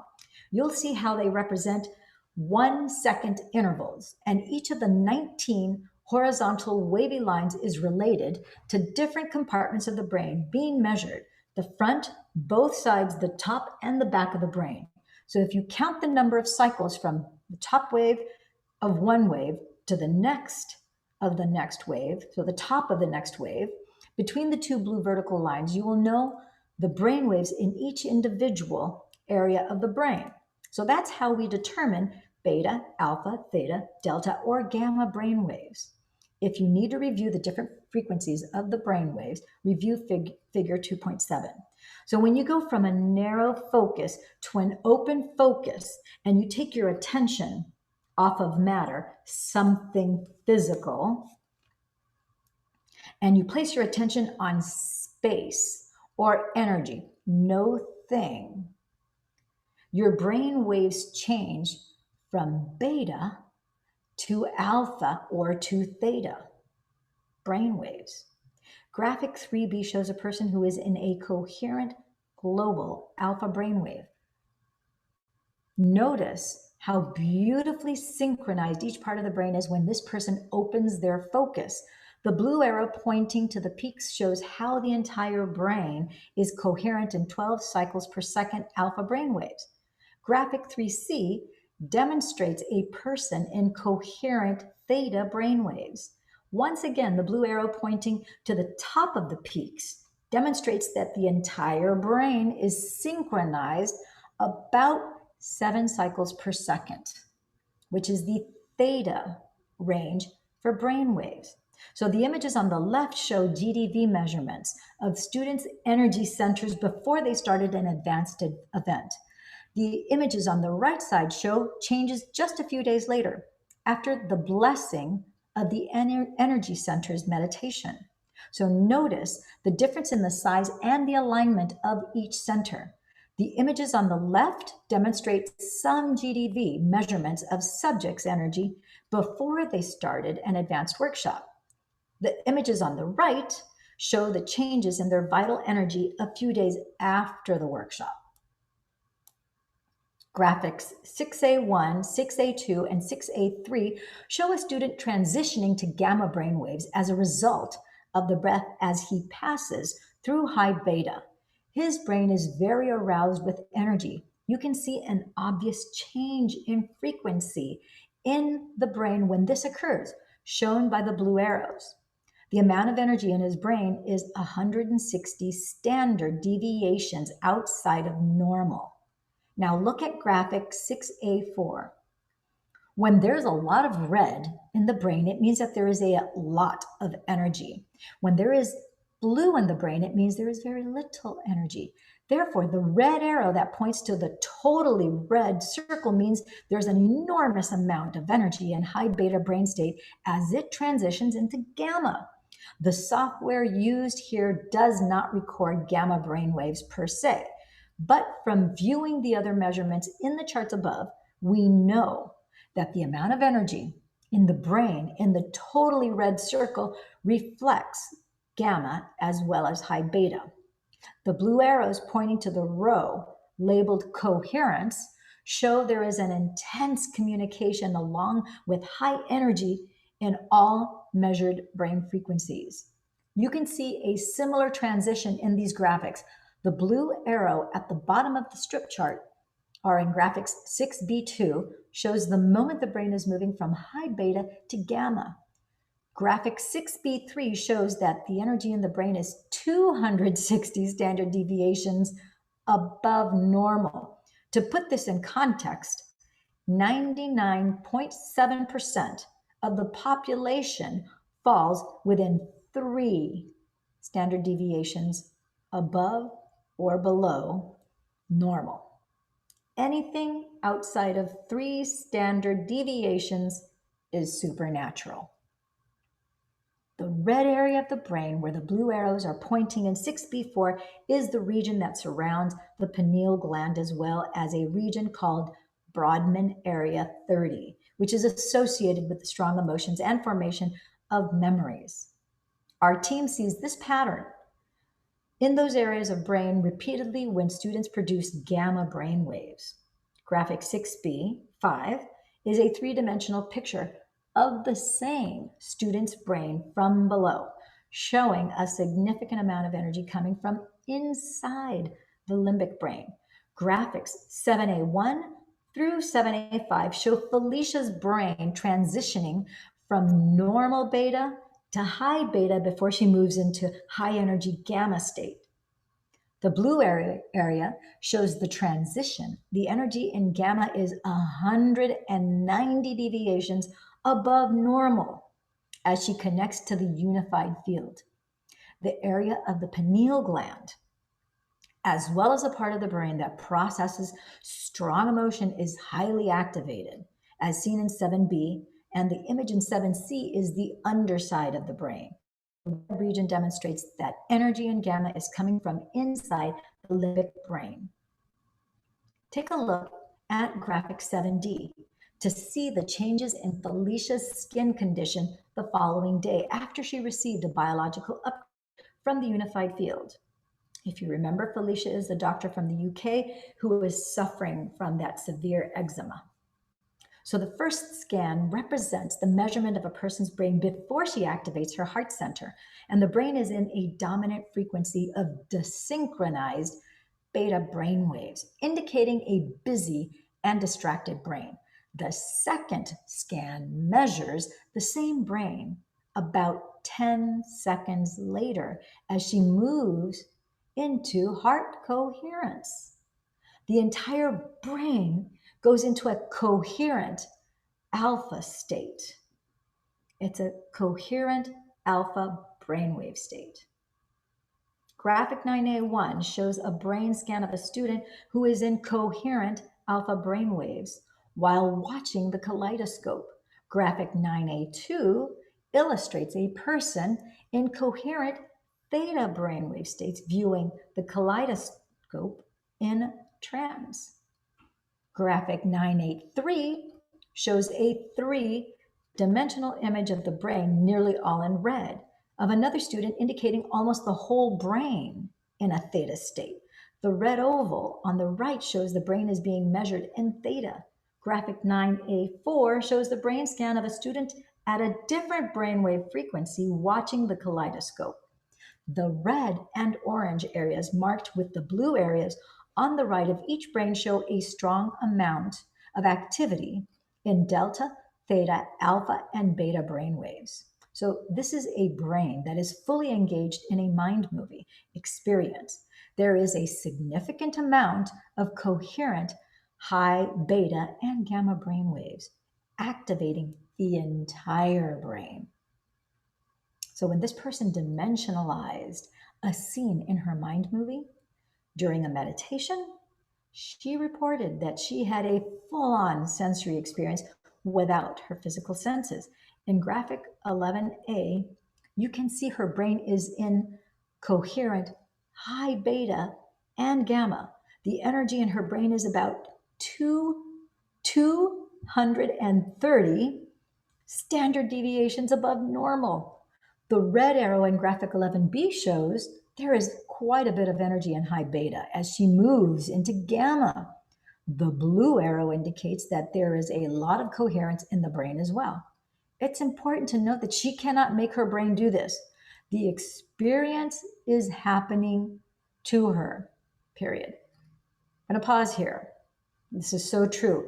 One of the things that you have to recognize that when you are in a state where you are actually in a meditation, you can't make anything happen. If you're intending to make something happen, that making it happen, that intention of making it happen is what makes it not happen because you are forcing it. You're not allowing it. So by your being in a place where you embrace love and gratitude and you are in appreciation and you are willing to let go, you're willing to surrender to that greater feeling of love, that greater feeling of appreciation, that greater feeling of gratitude, and you're just open to receiving whatever experience is there for you. And even though you might have an intention to heal something, you might have an intention to create something with those elevated states of emotions, you visualize to materialize those things, and then you finish it not only with the love feeling and the gratitude and the appreciation, but then you are willing to let go, you surrender, and you pretend that you are in this most incredible, most exquisite state, and you are willing to receive whatever knowledge, whatever is for you in that plane, whether it's something, nothing, or all. You are just in this complete open-hearted space. And it's in that space where at the most unexpected times, mystical things happen to you, things that you can't explain, you can't control, you've never felt before. It's very, very unusual, very different, very phenomenal. You will see things that you'll never see in the regular 3D world, which are beautiful. You will sense things that you've never felt in the 3D world. I mean, it's just a spectacular experience and place of beingness. So you have to be open, and you have to be open. And the third thing you have to do is you have to be open. Did I mention you have to be open? Yeah, you have to let go. You have to surrender. You have to be. You have to let go. And only you are able to use your free will to choose to be open, to have your heart open, to feel any and all of these things, to allow the brain in your heart to come forth and reveal itself to you. Only you can. No one can take away your free will. No one, nobody, no thing, no place, and nowhere, no time. That is exclusively yours. You own all of it. That's the exciting news. The exciting news indeed. So graphic 12A shows a baseline measurement of a person with normal beta and alpha brainwaves before his walking meditation. So if you review his post scan in graphic 12B, an hour and 20 minutes later, you'll see he changed his brain to a high energy gamma state.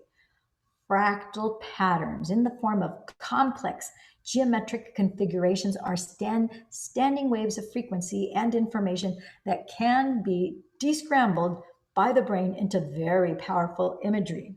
And although these images are two-dimensional, they give you an idea of how the patterns appear. So in the book, of course, he gives you a two-dimensional depiction of what is potentially what you're going to see. It's a concept. It's not exact, because everybody, whatever fractal, geometrical, symmetrical forms that are shown to you are multidimensional. They're 3D. They're kind of like, even though they seem like they're as solid as this computer screen, it's a moving energy. So it's not static.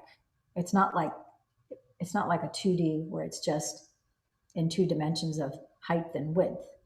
It's a moving energy, and it's all very geometrical, coherently organized, and it's almost like it's alive. I would say it is alive because it's a moving energy. Okay, so for the years 1749 to 1926, Alexander Chevesky compared the annual number of important political and social events with increased solar activity. So on the graph, the blue line illustrates sun flares, and the red line relates to human excitability. Notice that every time there is a high solar activity, there is a correlation with heightened human events. So created from the data provided in the translation of Alexander Chevesky's paper, Physical Factors of the Historical Process.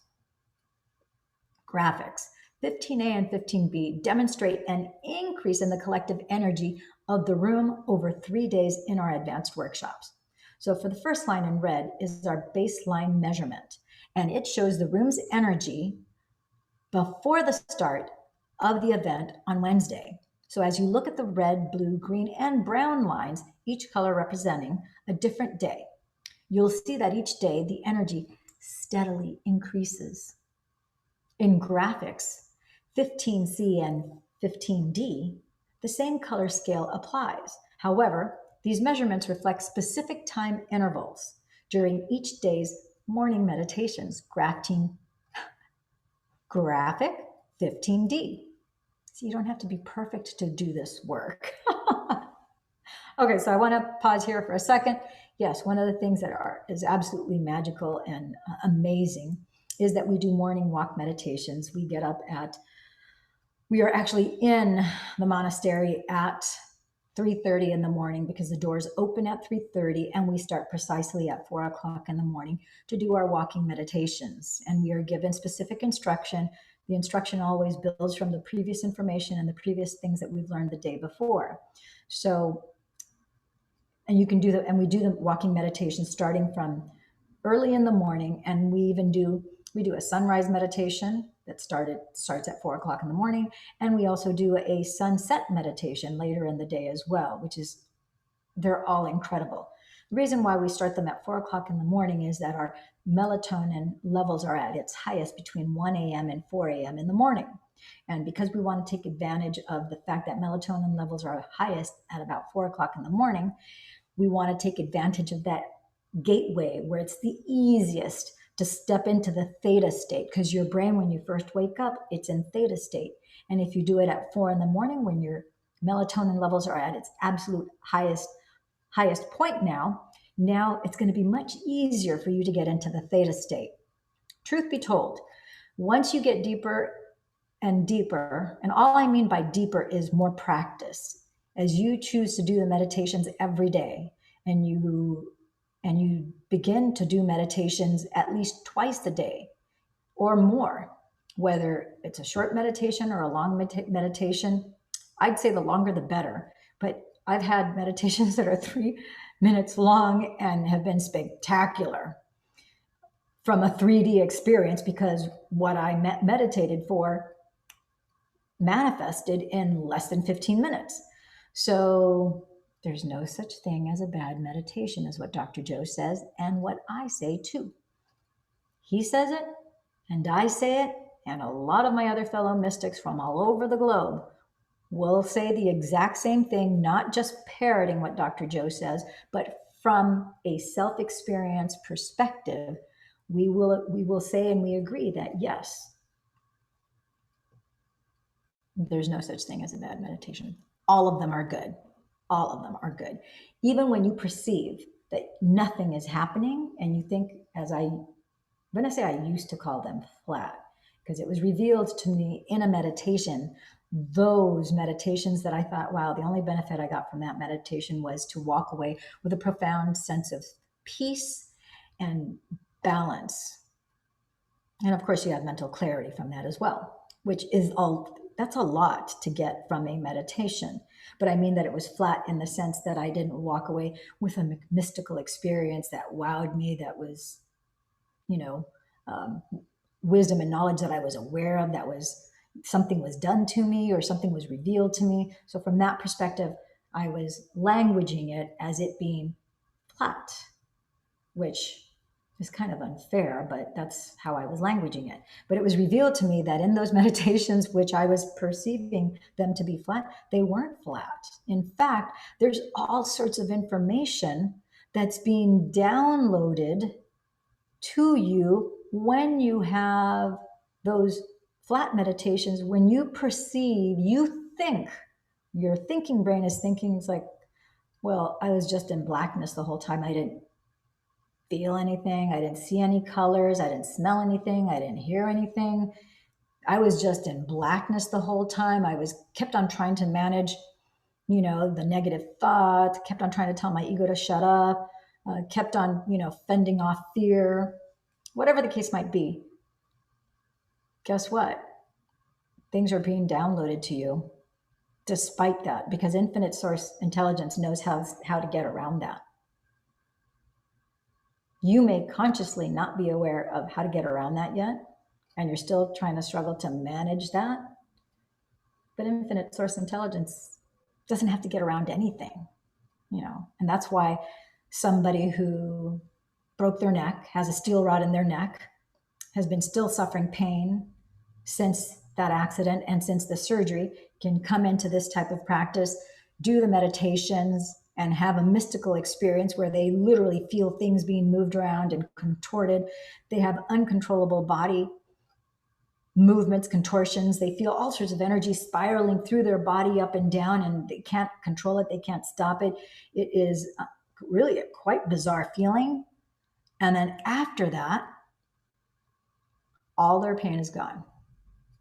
That infinite source intelligence knows exactly what needs to be done to optimize your body, so it doesn't matter what has been put in your body, food wise, metal wise, gadgets, gizmos, artificial hips. I mean, it doesn't matter. It knows what it needs to do to optimize your body. End of story. And you can receive an instant healing despite that. Isn't that awesome? It gives you a relief. It's like you're like, okay, I can relax because I don't need to know anything. My limited brain, I'm not limited to that. I don't need to know anything. In fact, all I need to do is be willing to go into this meditation, do it, trust, embrace the elevated emotion of love, of joy, compassion, gratitude, and appreciation. I put my intention that I want to be healed. I put my intention that I want to manifest a better job. I put my intention that I want to move to another either location or to a house or to an apartment, whatever. I want a car, a bike, whatever it is. It doesn't care. You care. So put the intention and then let it go. And then when you're done, you're excited because you put the order in. It's like having this conveyor belt where you know that you have all these things that you've manifested in 5D, and soon they will be popping into your 3D experience, and they're going to surprise you. And until they surprise you, you're going to have these little coincidences, this serendipity. You're going to have these signs. You're going to have these unusual, fun, exciting, good feeling things that you'll be able to share with your close-knit friends around you. And then boom, before you know it, that which you wanted is here. And you're like, oh my gosh, I did it. And then it's like you did a rewind of the videotape that was of your inside mind, that movie that was rolling on the inside of your head in your imagination. It's not a deja vu. It's, oh my gosh, I said the exact same words. Oh my gosh, if there's another person involved, they said exactly what I imagined in my mind's eye. And it's not a deja vu. It's like you rewound the tape, and now from seeing it here, you're seeing it here. And you're like, is this how this works? You're like, this is how this works. Oh my gosh. Yes, I got it. I did it. Oh my gosh, this is so cool. Can I do it again? Yes, I can. Can I? Yes, I can. And then you go forward and you do it again and again. And then life will throw you unwanted garbage that you don't want, that it doesn't feel good, might make you nervous, might worry you, under normal circumstances could make you freak out, especially if you start to dwell on a negative thought that you don't want.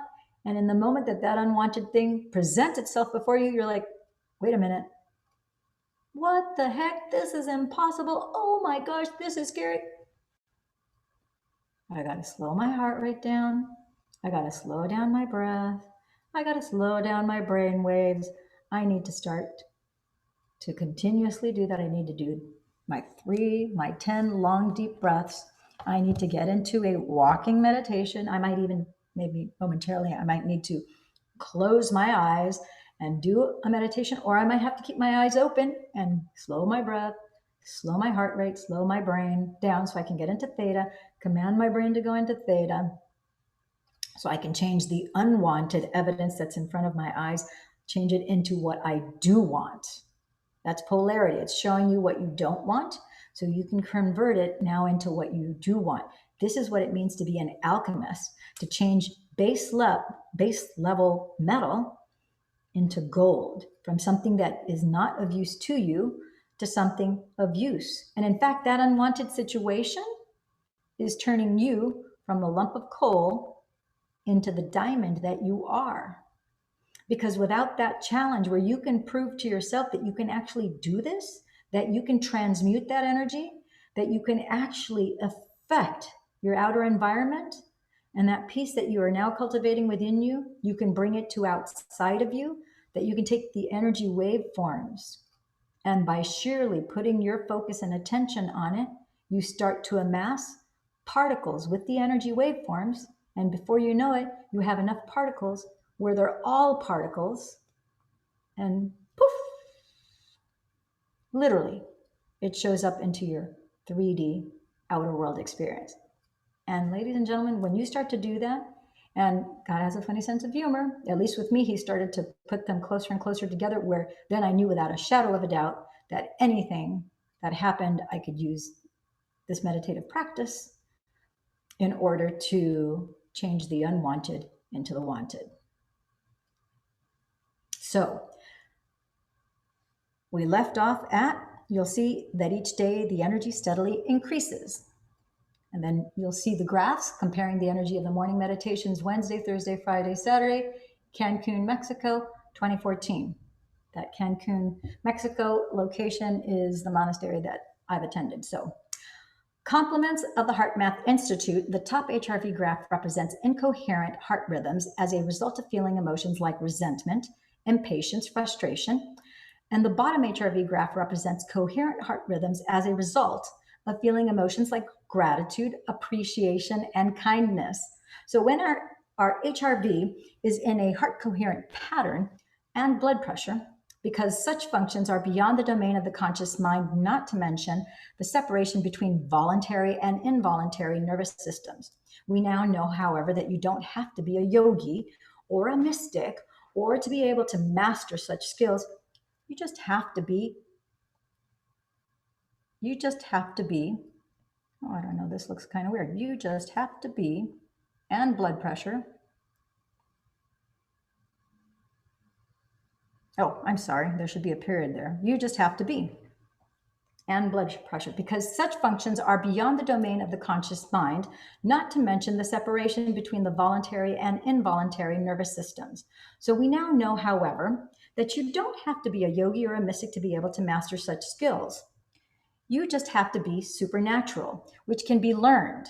This is one of the reasons why the HeartMath Institute teaches the importance of heart coherence, not only to individuals, but also to the military, law enforcement, schools, athletes, and other high functioning individuals. So people can maintain clarity, decision making ability, and composure in high stress situations. Positive feelings like this make us feel lighter and freer. So, in other words, the energy of your whole state of being is elevated. If you are feeling an elevated sense of well being in a safe environment, the energy of those feelings sets in motion a cascade of at least 1,400 biochemical changes in the body that promote growth. Yeah, that promote growth and repair. So instead of drawing from the invisible field of energy around your body to transform energy into chemistry, now you're adding to and expanding that field, resulting in a new expression of chemistry reflective of the change in energy. How? If the first three energy centers of the body are energy,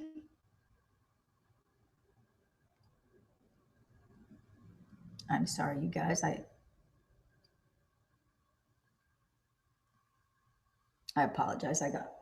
For some reason, my page didn't change when I flipped it. So if the first three energy centers of the body are energy,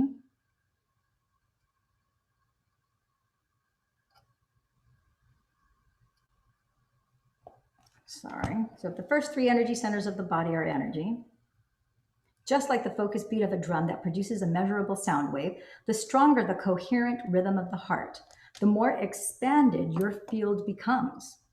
So when you are feeling hurt, anger, stress, jealousy, rage, competition, or frustration, on the other hand, the signal from the body, just like the focus beat of a drum, produces a measurable sound wave.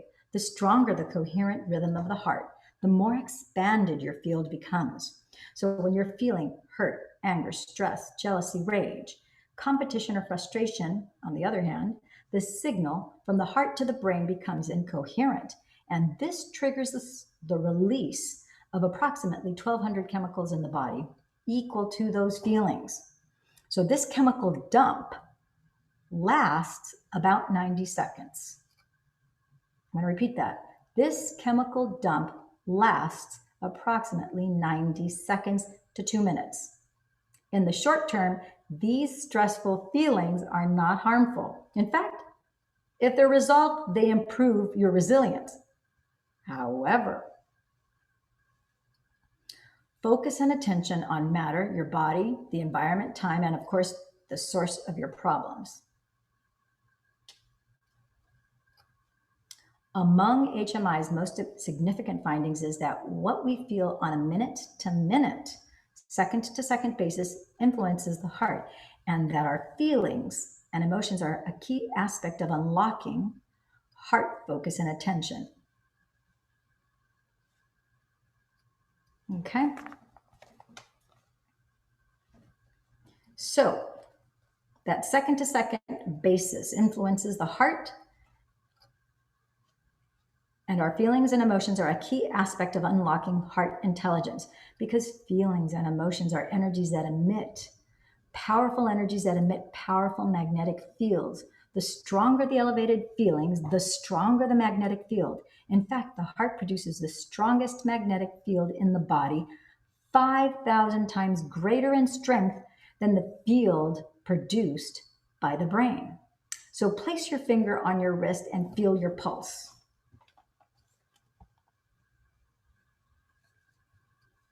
That pulse is a wave of energy called the blood pressure.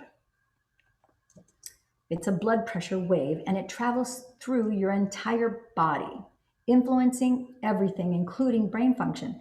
Not only does the heart's magnetic pulse reverberate through every cell of your body, but it also produces a field around your body that can be measured up to 8 to 10 feet away using a sensitive detector called a magnetometer. So when you activate the heart by calling up elevated emotions, you are not only broadcasting that energy to every cell, you are also radiating those feelings out into space.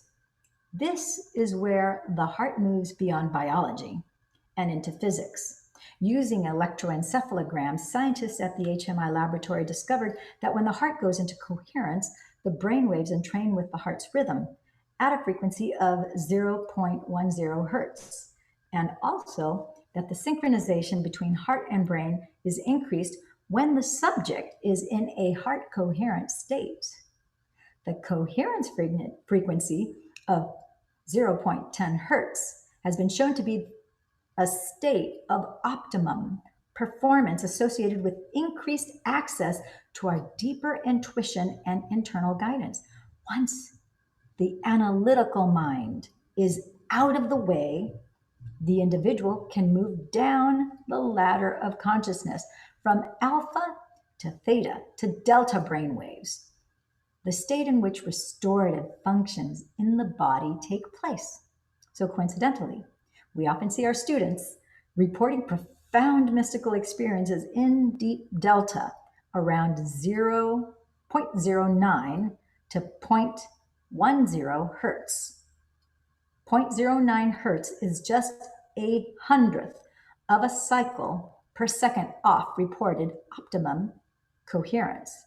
Isn't that incredible? While their hearts are in a very coherent state. However, the amplitude of energy produced by the heart increases the level of energy in the brain. In some cases, more than 50 to 300 times the normal level or more. So, supporting evidence of heart brain coherence was further demonstrated by a series of experiments performed by Gary Schwartz, PhD, and his colleagues at the University of Arizona.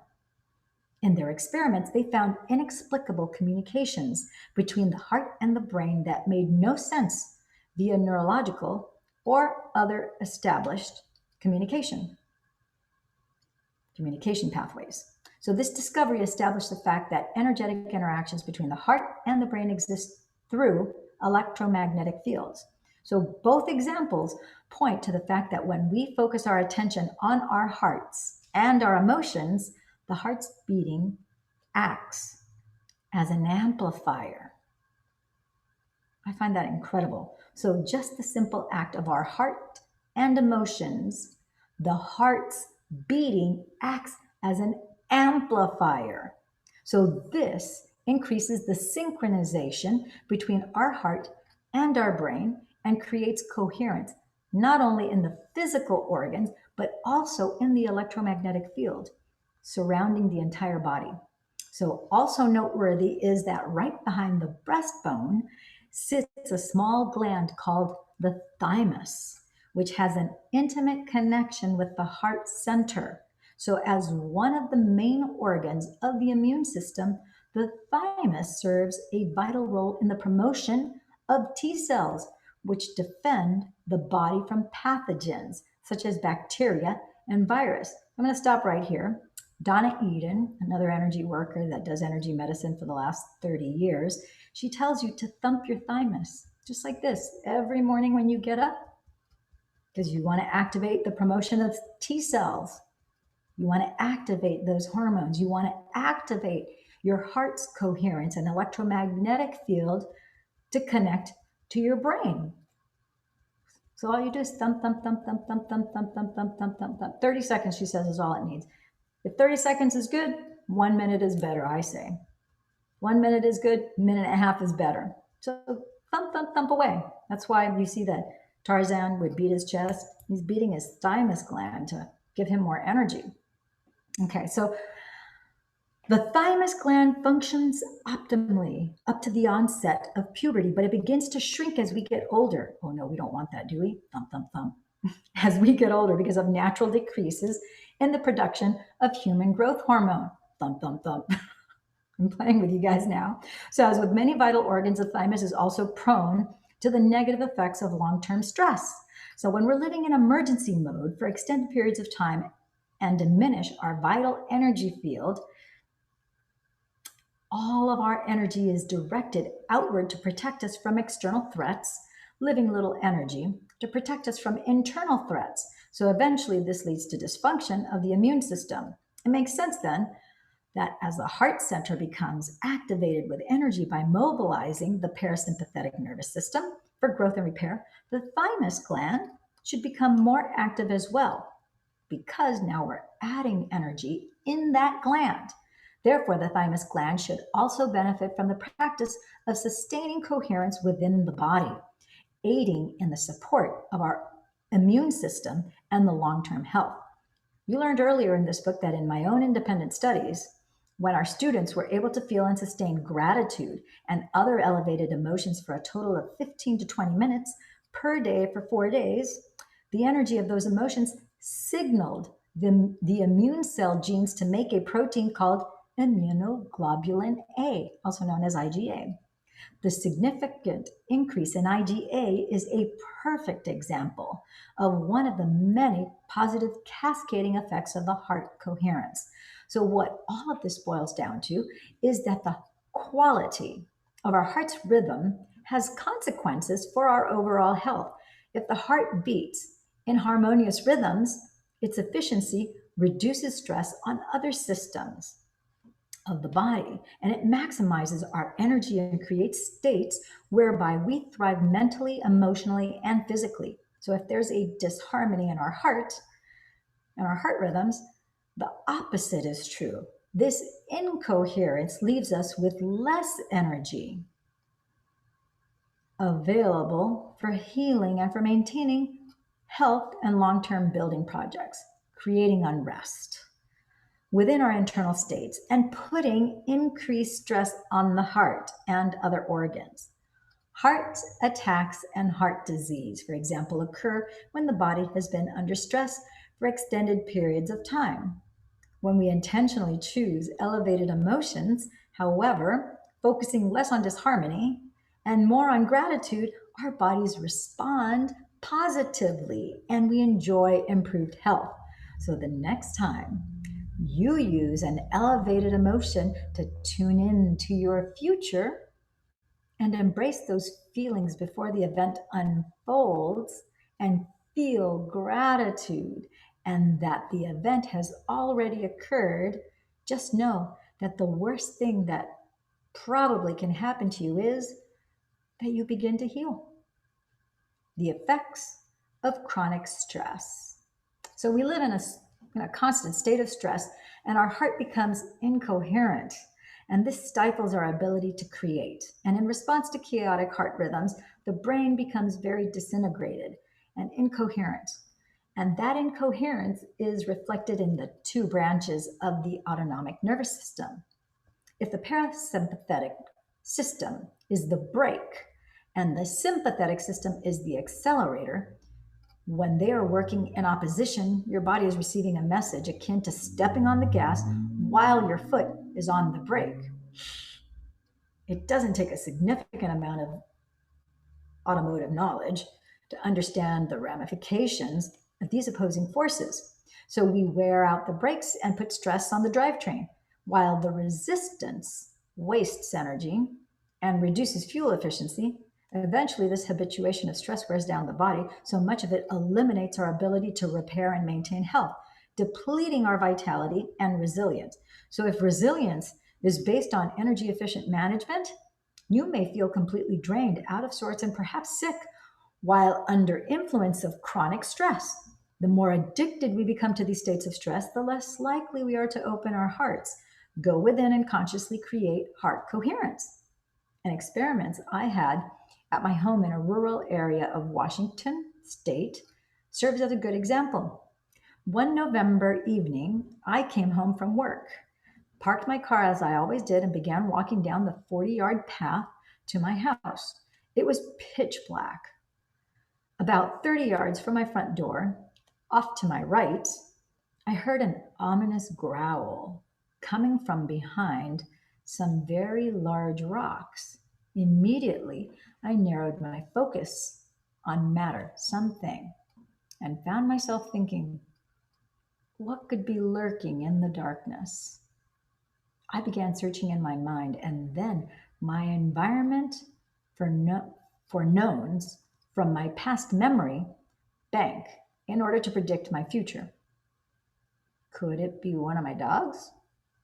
I wondered. I started calling out their names, but there was no response. As I took a few more steps, the growling became louder. Without my having to think about mobilizing the energy in my body, the hair on the back of my neck stood up. My heart rate and respiratory rate increased, and my senses became heightened in preparation for fight or flight. I took out my cell phone and I turned on the flashlight to narrow my focus on the possible threat, but I still couldn't see what was making the noise. From the darkness, the growling continued. I slowly backed up and finally fled to my barn, where my ranch hands were putting away the horses for the night. We grabbed our guns and flashlights and returned to the scene just in time to see a cougar and her cub scurrying away through the bushes. You can probably gather from this story that a highly stressful situation like this is not the time to open your heart or trust in the unknown. It's not a time to take your attention off things in your outer material world to focus on a new possibility in your mind. Or it's a time to run, hide, or fight. But if you are perpetually hooked into the fight or flight state, even if there is no cougar in the bushes, you will be less likely to want to close your eyes and go within because you have to keep your attention on the perceived threat outside of you. No new information can enter your nervous system.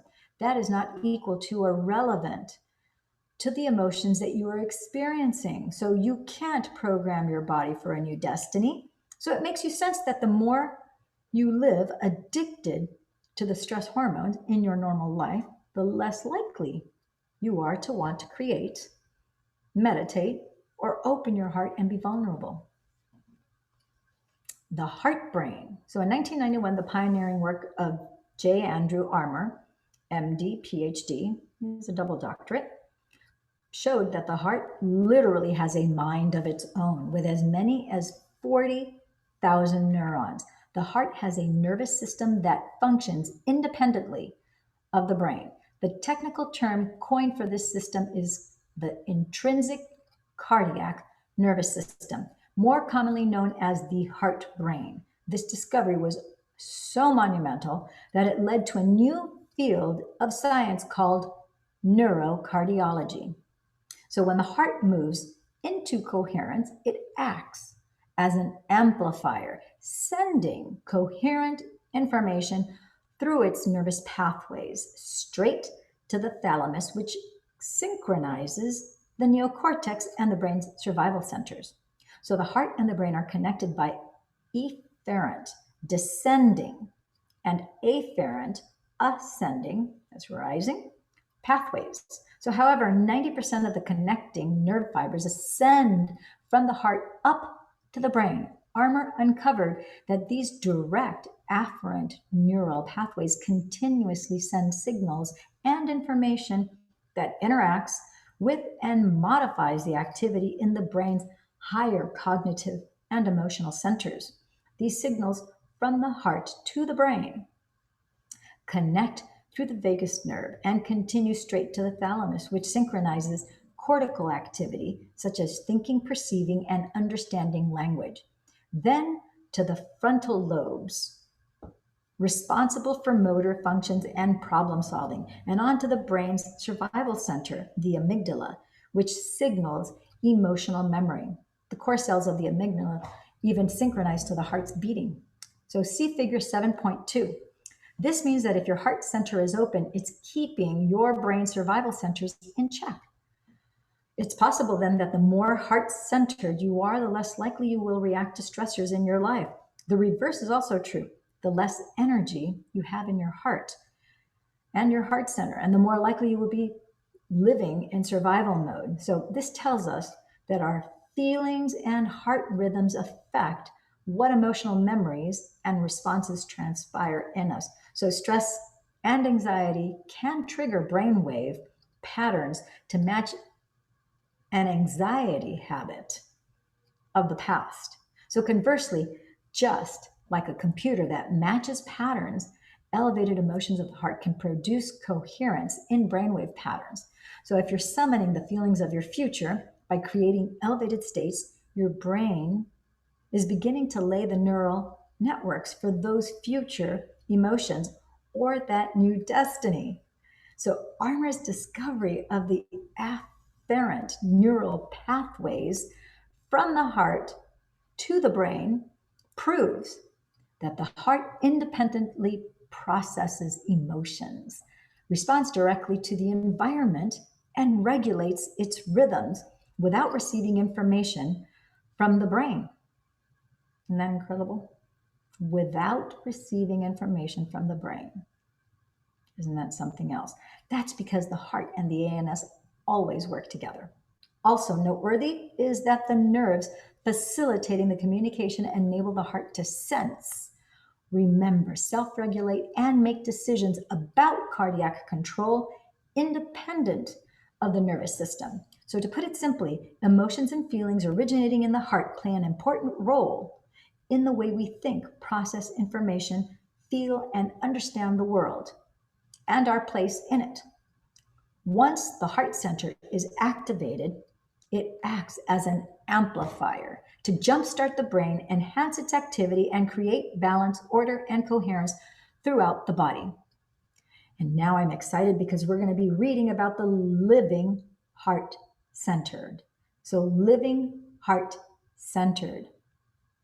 As I said earlier, every thought you think produces corresponding chemistry equal to the thought, which in turn creates an emotion. Therefore, you are suggestible only to the thoughts equal to your emotional state.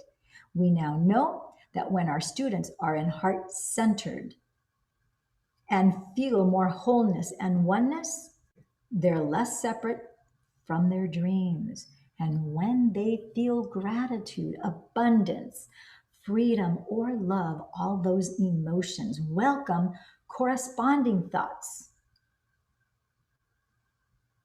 So those heart-centered emotions open the door to the subconscious mind so that you can now program your autonomic nervous system equal to the thoughts of your new future.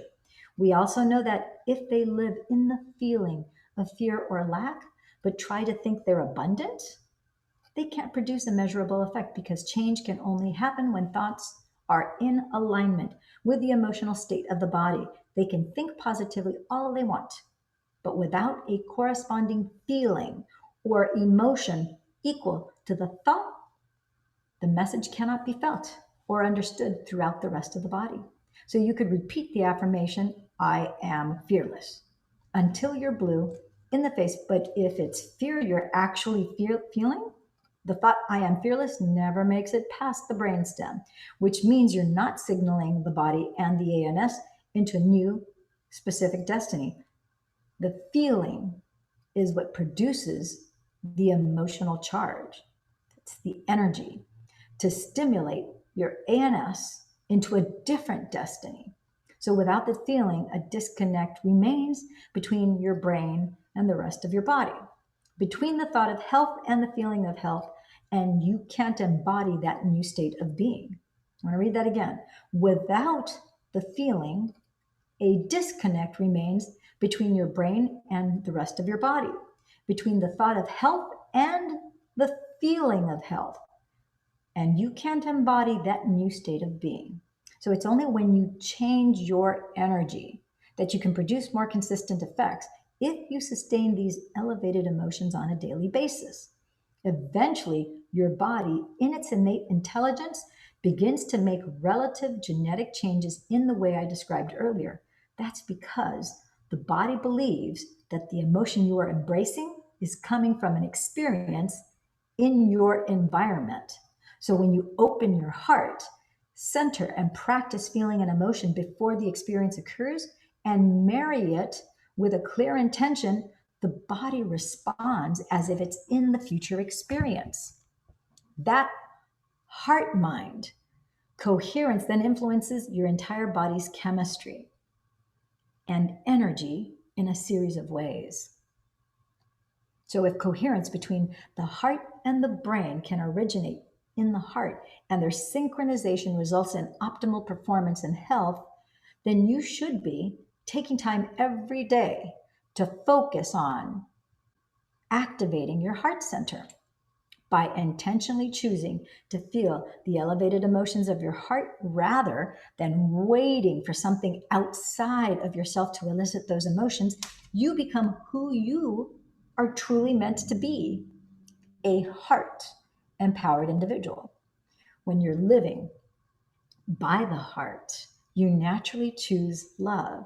You naturally choose love and innately demonstrate it through compassion and care for the well being of yourself and others and planet Earth. And our partnership with HMI, our students have demonstrated that with practice, we can in fact produce, regulate, and sustain elevated feelings and emotions independent of events in our external world.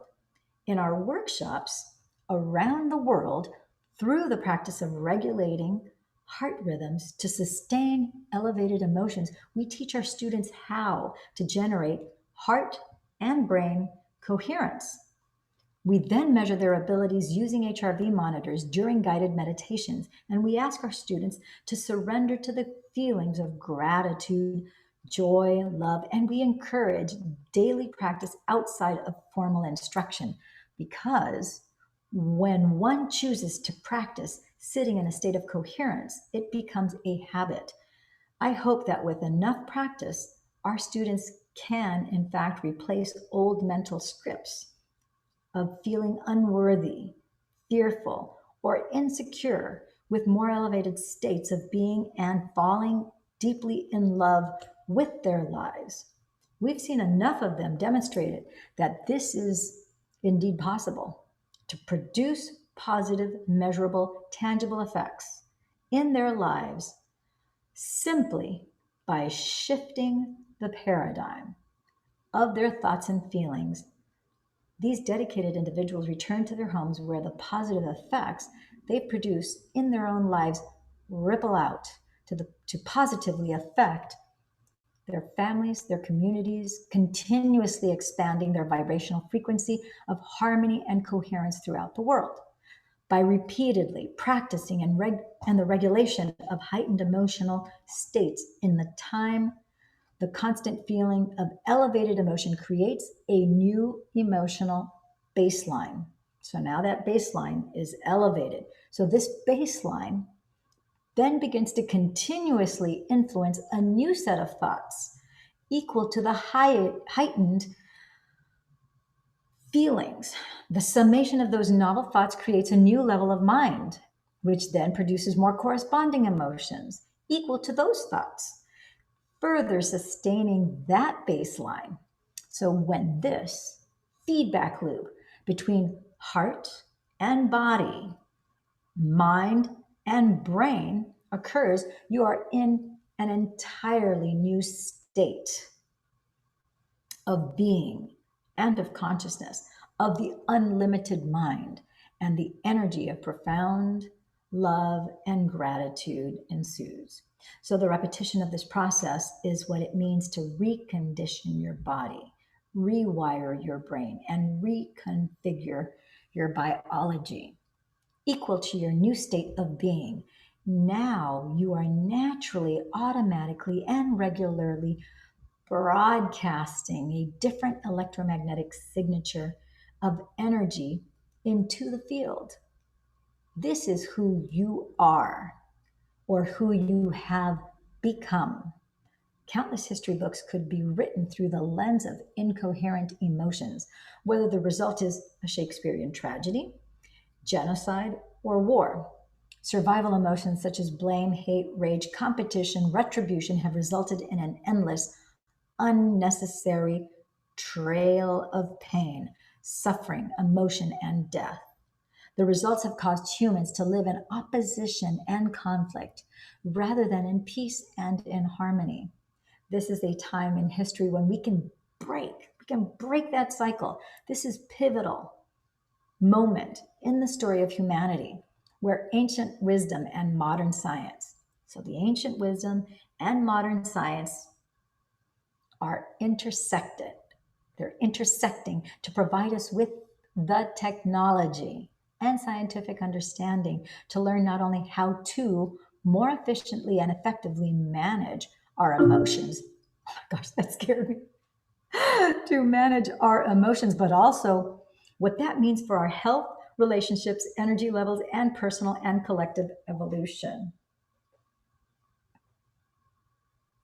It doesn't require moving mountains, only changing our internal state of being. And this allows us to alter the way we act with one another, replacing the stressful situations with positive experiences that give us energy, energy and fill our spirit and leave us with a sense of wholeness, connection, and unity.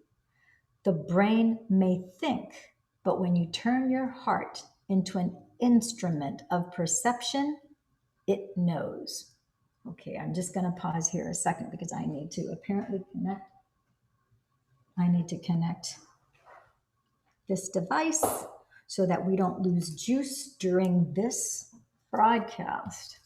I thought it would last throughout the whole thing, but I was wrong. So excuse me as I go off camera to.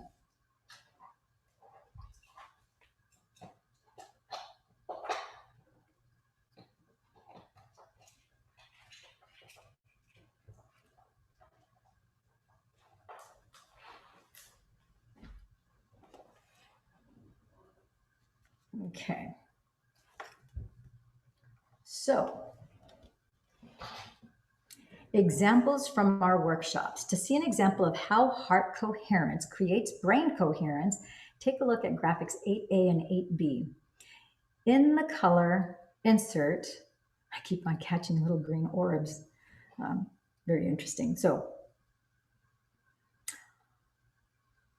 take a look at graphics 8A and 8B in the color insert. The first image shows relatively low normal beta brainwave patterns before the person begins to create heart coherence.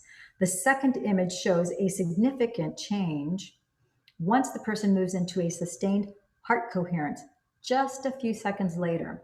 That's because the heart acts as an amplifier to influence the brain to create very coherent synchronized alpha brain waves. So in figure 7.3a and 7.3b, you will see an HRV analysis from one of our students taken at an advanced workshop. She's having a pretty amazing day. The first chart, figure 7.3a, represents two meditations, one in the morning and one right before lunch. And each block represents 5 minutes of elapsed time. Where you see the first gray arrow on the top of the scan pointing down to the right is when she went into and sustained heart coherence. During our 7 a.m. meditation, she maintained this state for more than 50 minutes until you see the second arrow pointing down to the left. At the bottom of the scan, where you see the second gray arrow pointing down to the right, is when she began and when she went into heart coherence for 38 minutes during a meditation just before lunch, ending with the second gray arrow pointing down to the left. You can see she is developing the skill. So if you look in your books, that will be on page 203 of your book. So each set of gray arrows pointing inward in both figures represent a student going into heart coherence by sustaining an elevated emotional state. And every square block represents a 5-minute interval. From both figures 7.3a and 7.3b, you can tell she's developing the skill to regulate her internal states. So in figure 7.3b, at the bottom, where the two arrows are pointing inward, the student spontaneously goes into heart coherence for over an hour. Her body is being conditioned to a new mind. So now look at figure 7.3b. In the next meditation later, that afternoon, if you glance between the two gray arrows at the top of that figure, you can see that she goes into heart coherence again for almost 45 minutes. What makes this reading so fascinating, however, is what happens later that evening around 8 p.m. See the second set of gray arrows pointing inward? Since there was no meditation taking place at that time, we asked her later what she had experienced. Her heart went into super coherence for more than an hour while she was in her normal level of wakefulness. She told us she'd been getting ready for bed when she suddenly felt an overwhelming feeling of love. It was so strong that she had to lie down and surrender to it. Her heart spontaneously went into heart coherence.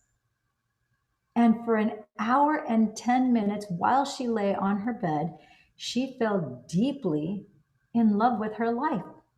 She sustained a change in her ANS, where you see the last arrow is where she said she rolled over on her side and fell asleep. Not a bad way to end a day, wouldn't you agree? Oh my gosh, wouldn't you absolutely love to go into that state of super coherence? That would be so awesome. What could you do with that? Imagine what your life would be like. Several times a week that happens to you just because. I think I could get used to that. Before you know it, it starts happening every day. Just because. So ponder this. You know how easy it is to think a fearful or anxious thought about a future event that hasn't even happened. And in your mind, emotionally embrace that fictional outcome over and over. And you know how the more energy you feed the thought, the more you ruminate over other possible outcomes. And eventually those thoughts deliver you the worst case scenario.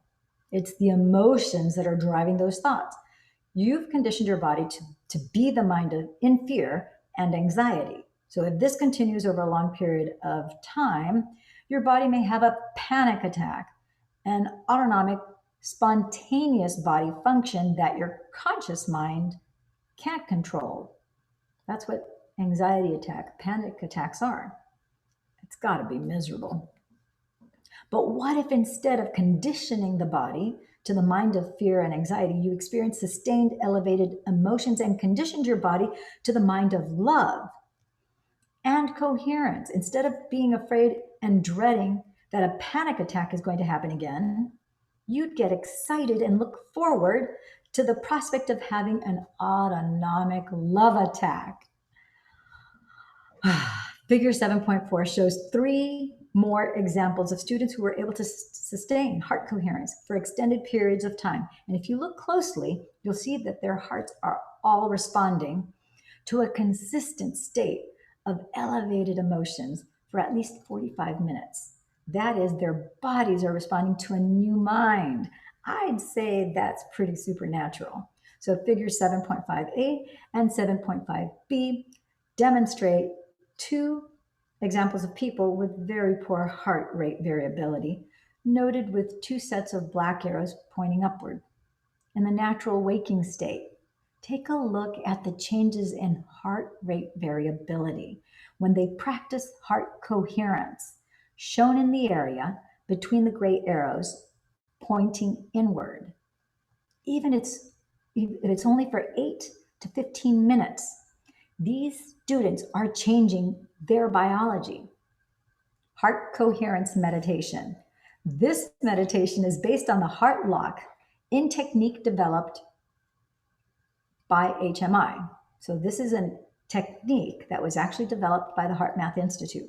So close your eyes, allow your body to relax, shoulders down, bring your attention to your heart, start breathing in and out from the heart center, and continue to do this more slowly and deeply. When your mind wanders, keep returning your attention and awareness to your chest, your heart, and your breath. Next, while you rest your attention in your 4th center, bring up some elevated emotions while continuing to breathe in and out of your heart center. Once you feel these heartfelt emotions in your chest area, you send that energy out beyond your body and marry it with your intention. Continue to broadcast that energy and intention all around you. Just start with 10 minutes and try to extend the time you practice every day. In both figures, you can see 2 different students who have very little heart rate variability, demonstrated by the black arrows pointing upwards.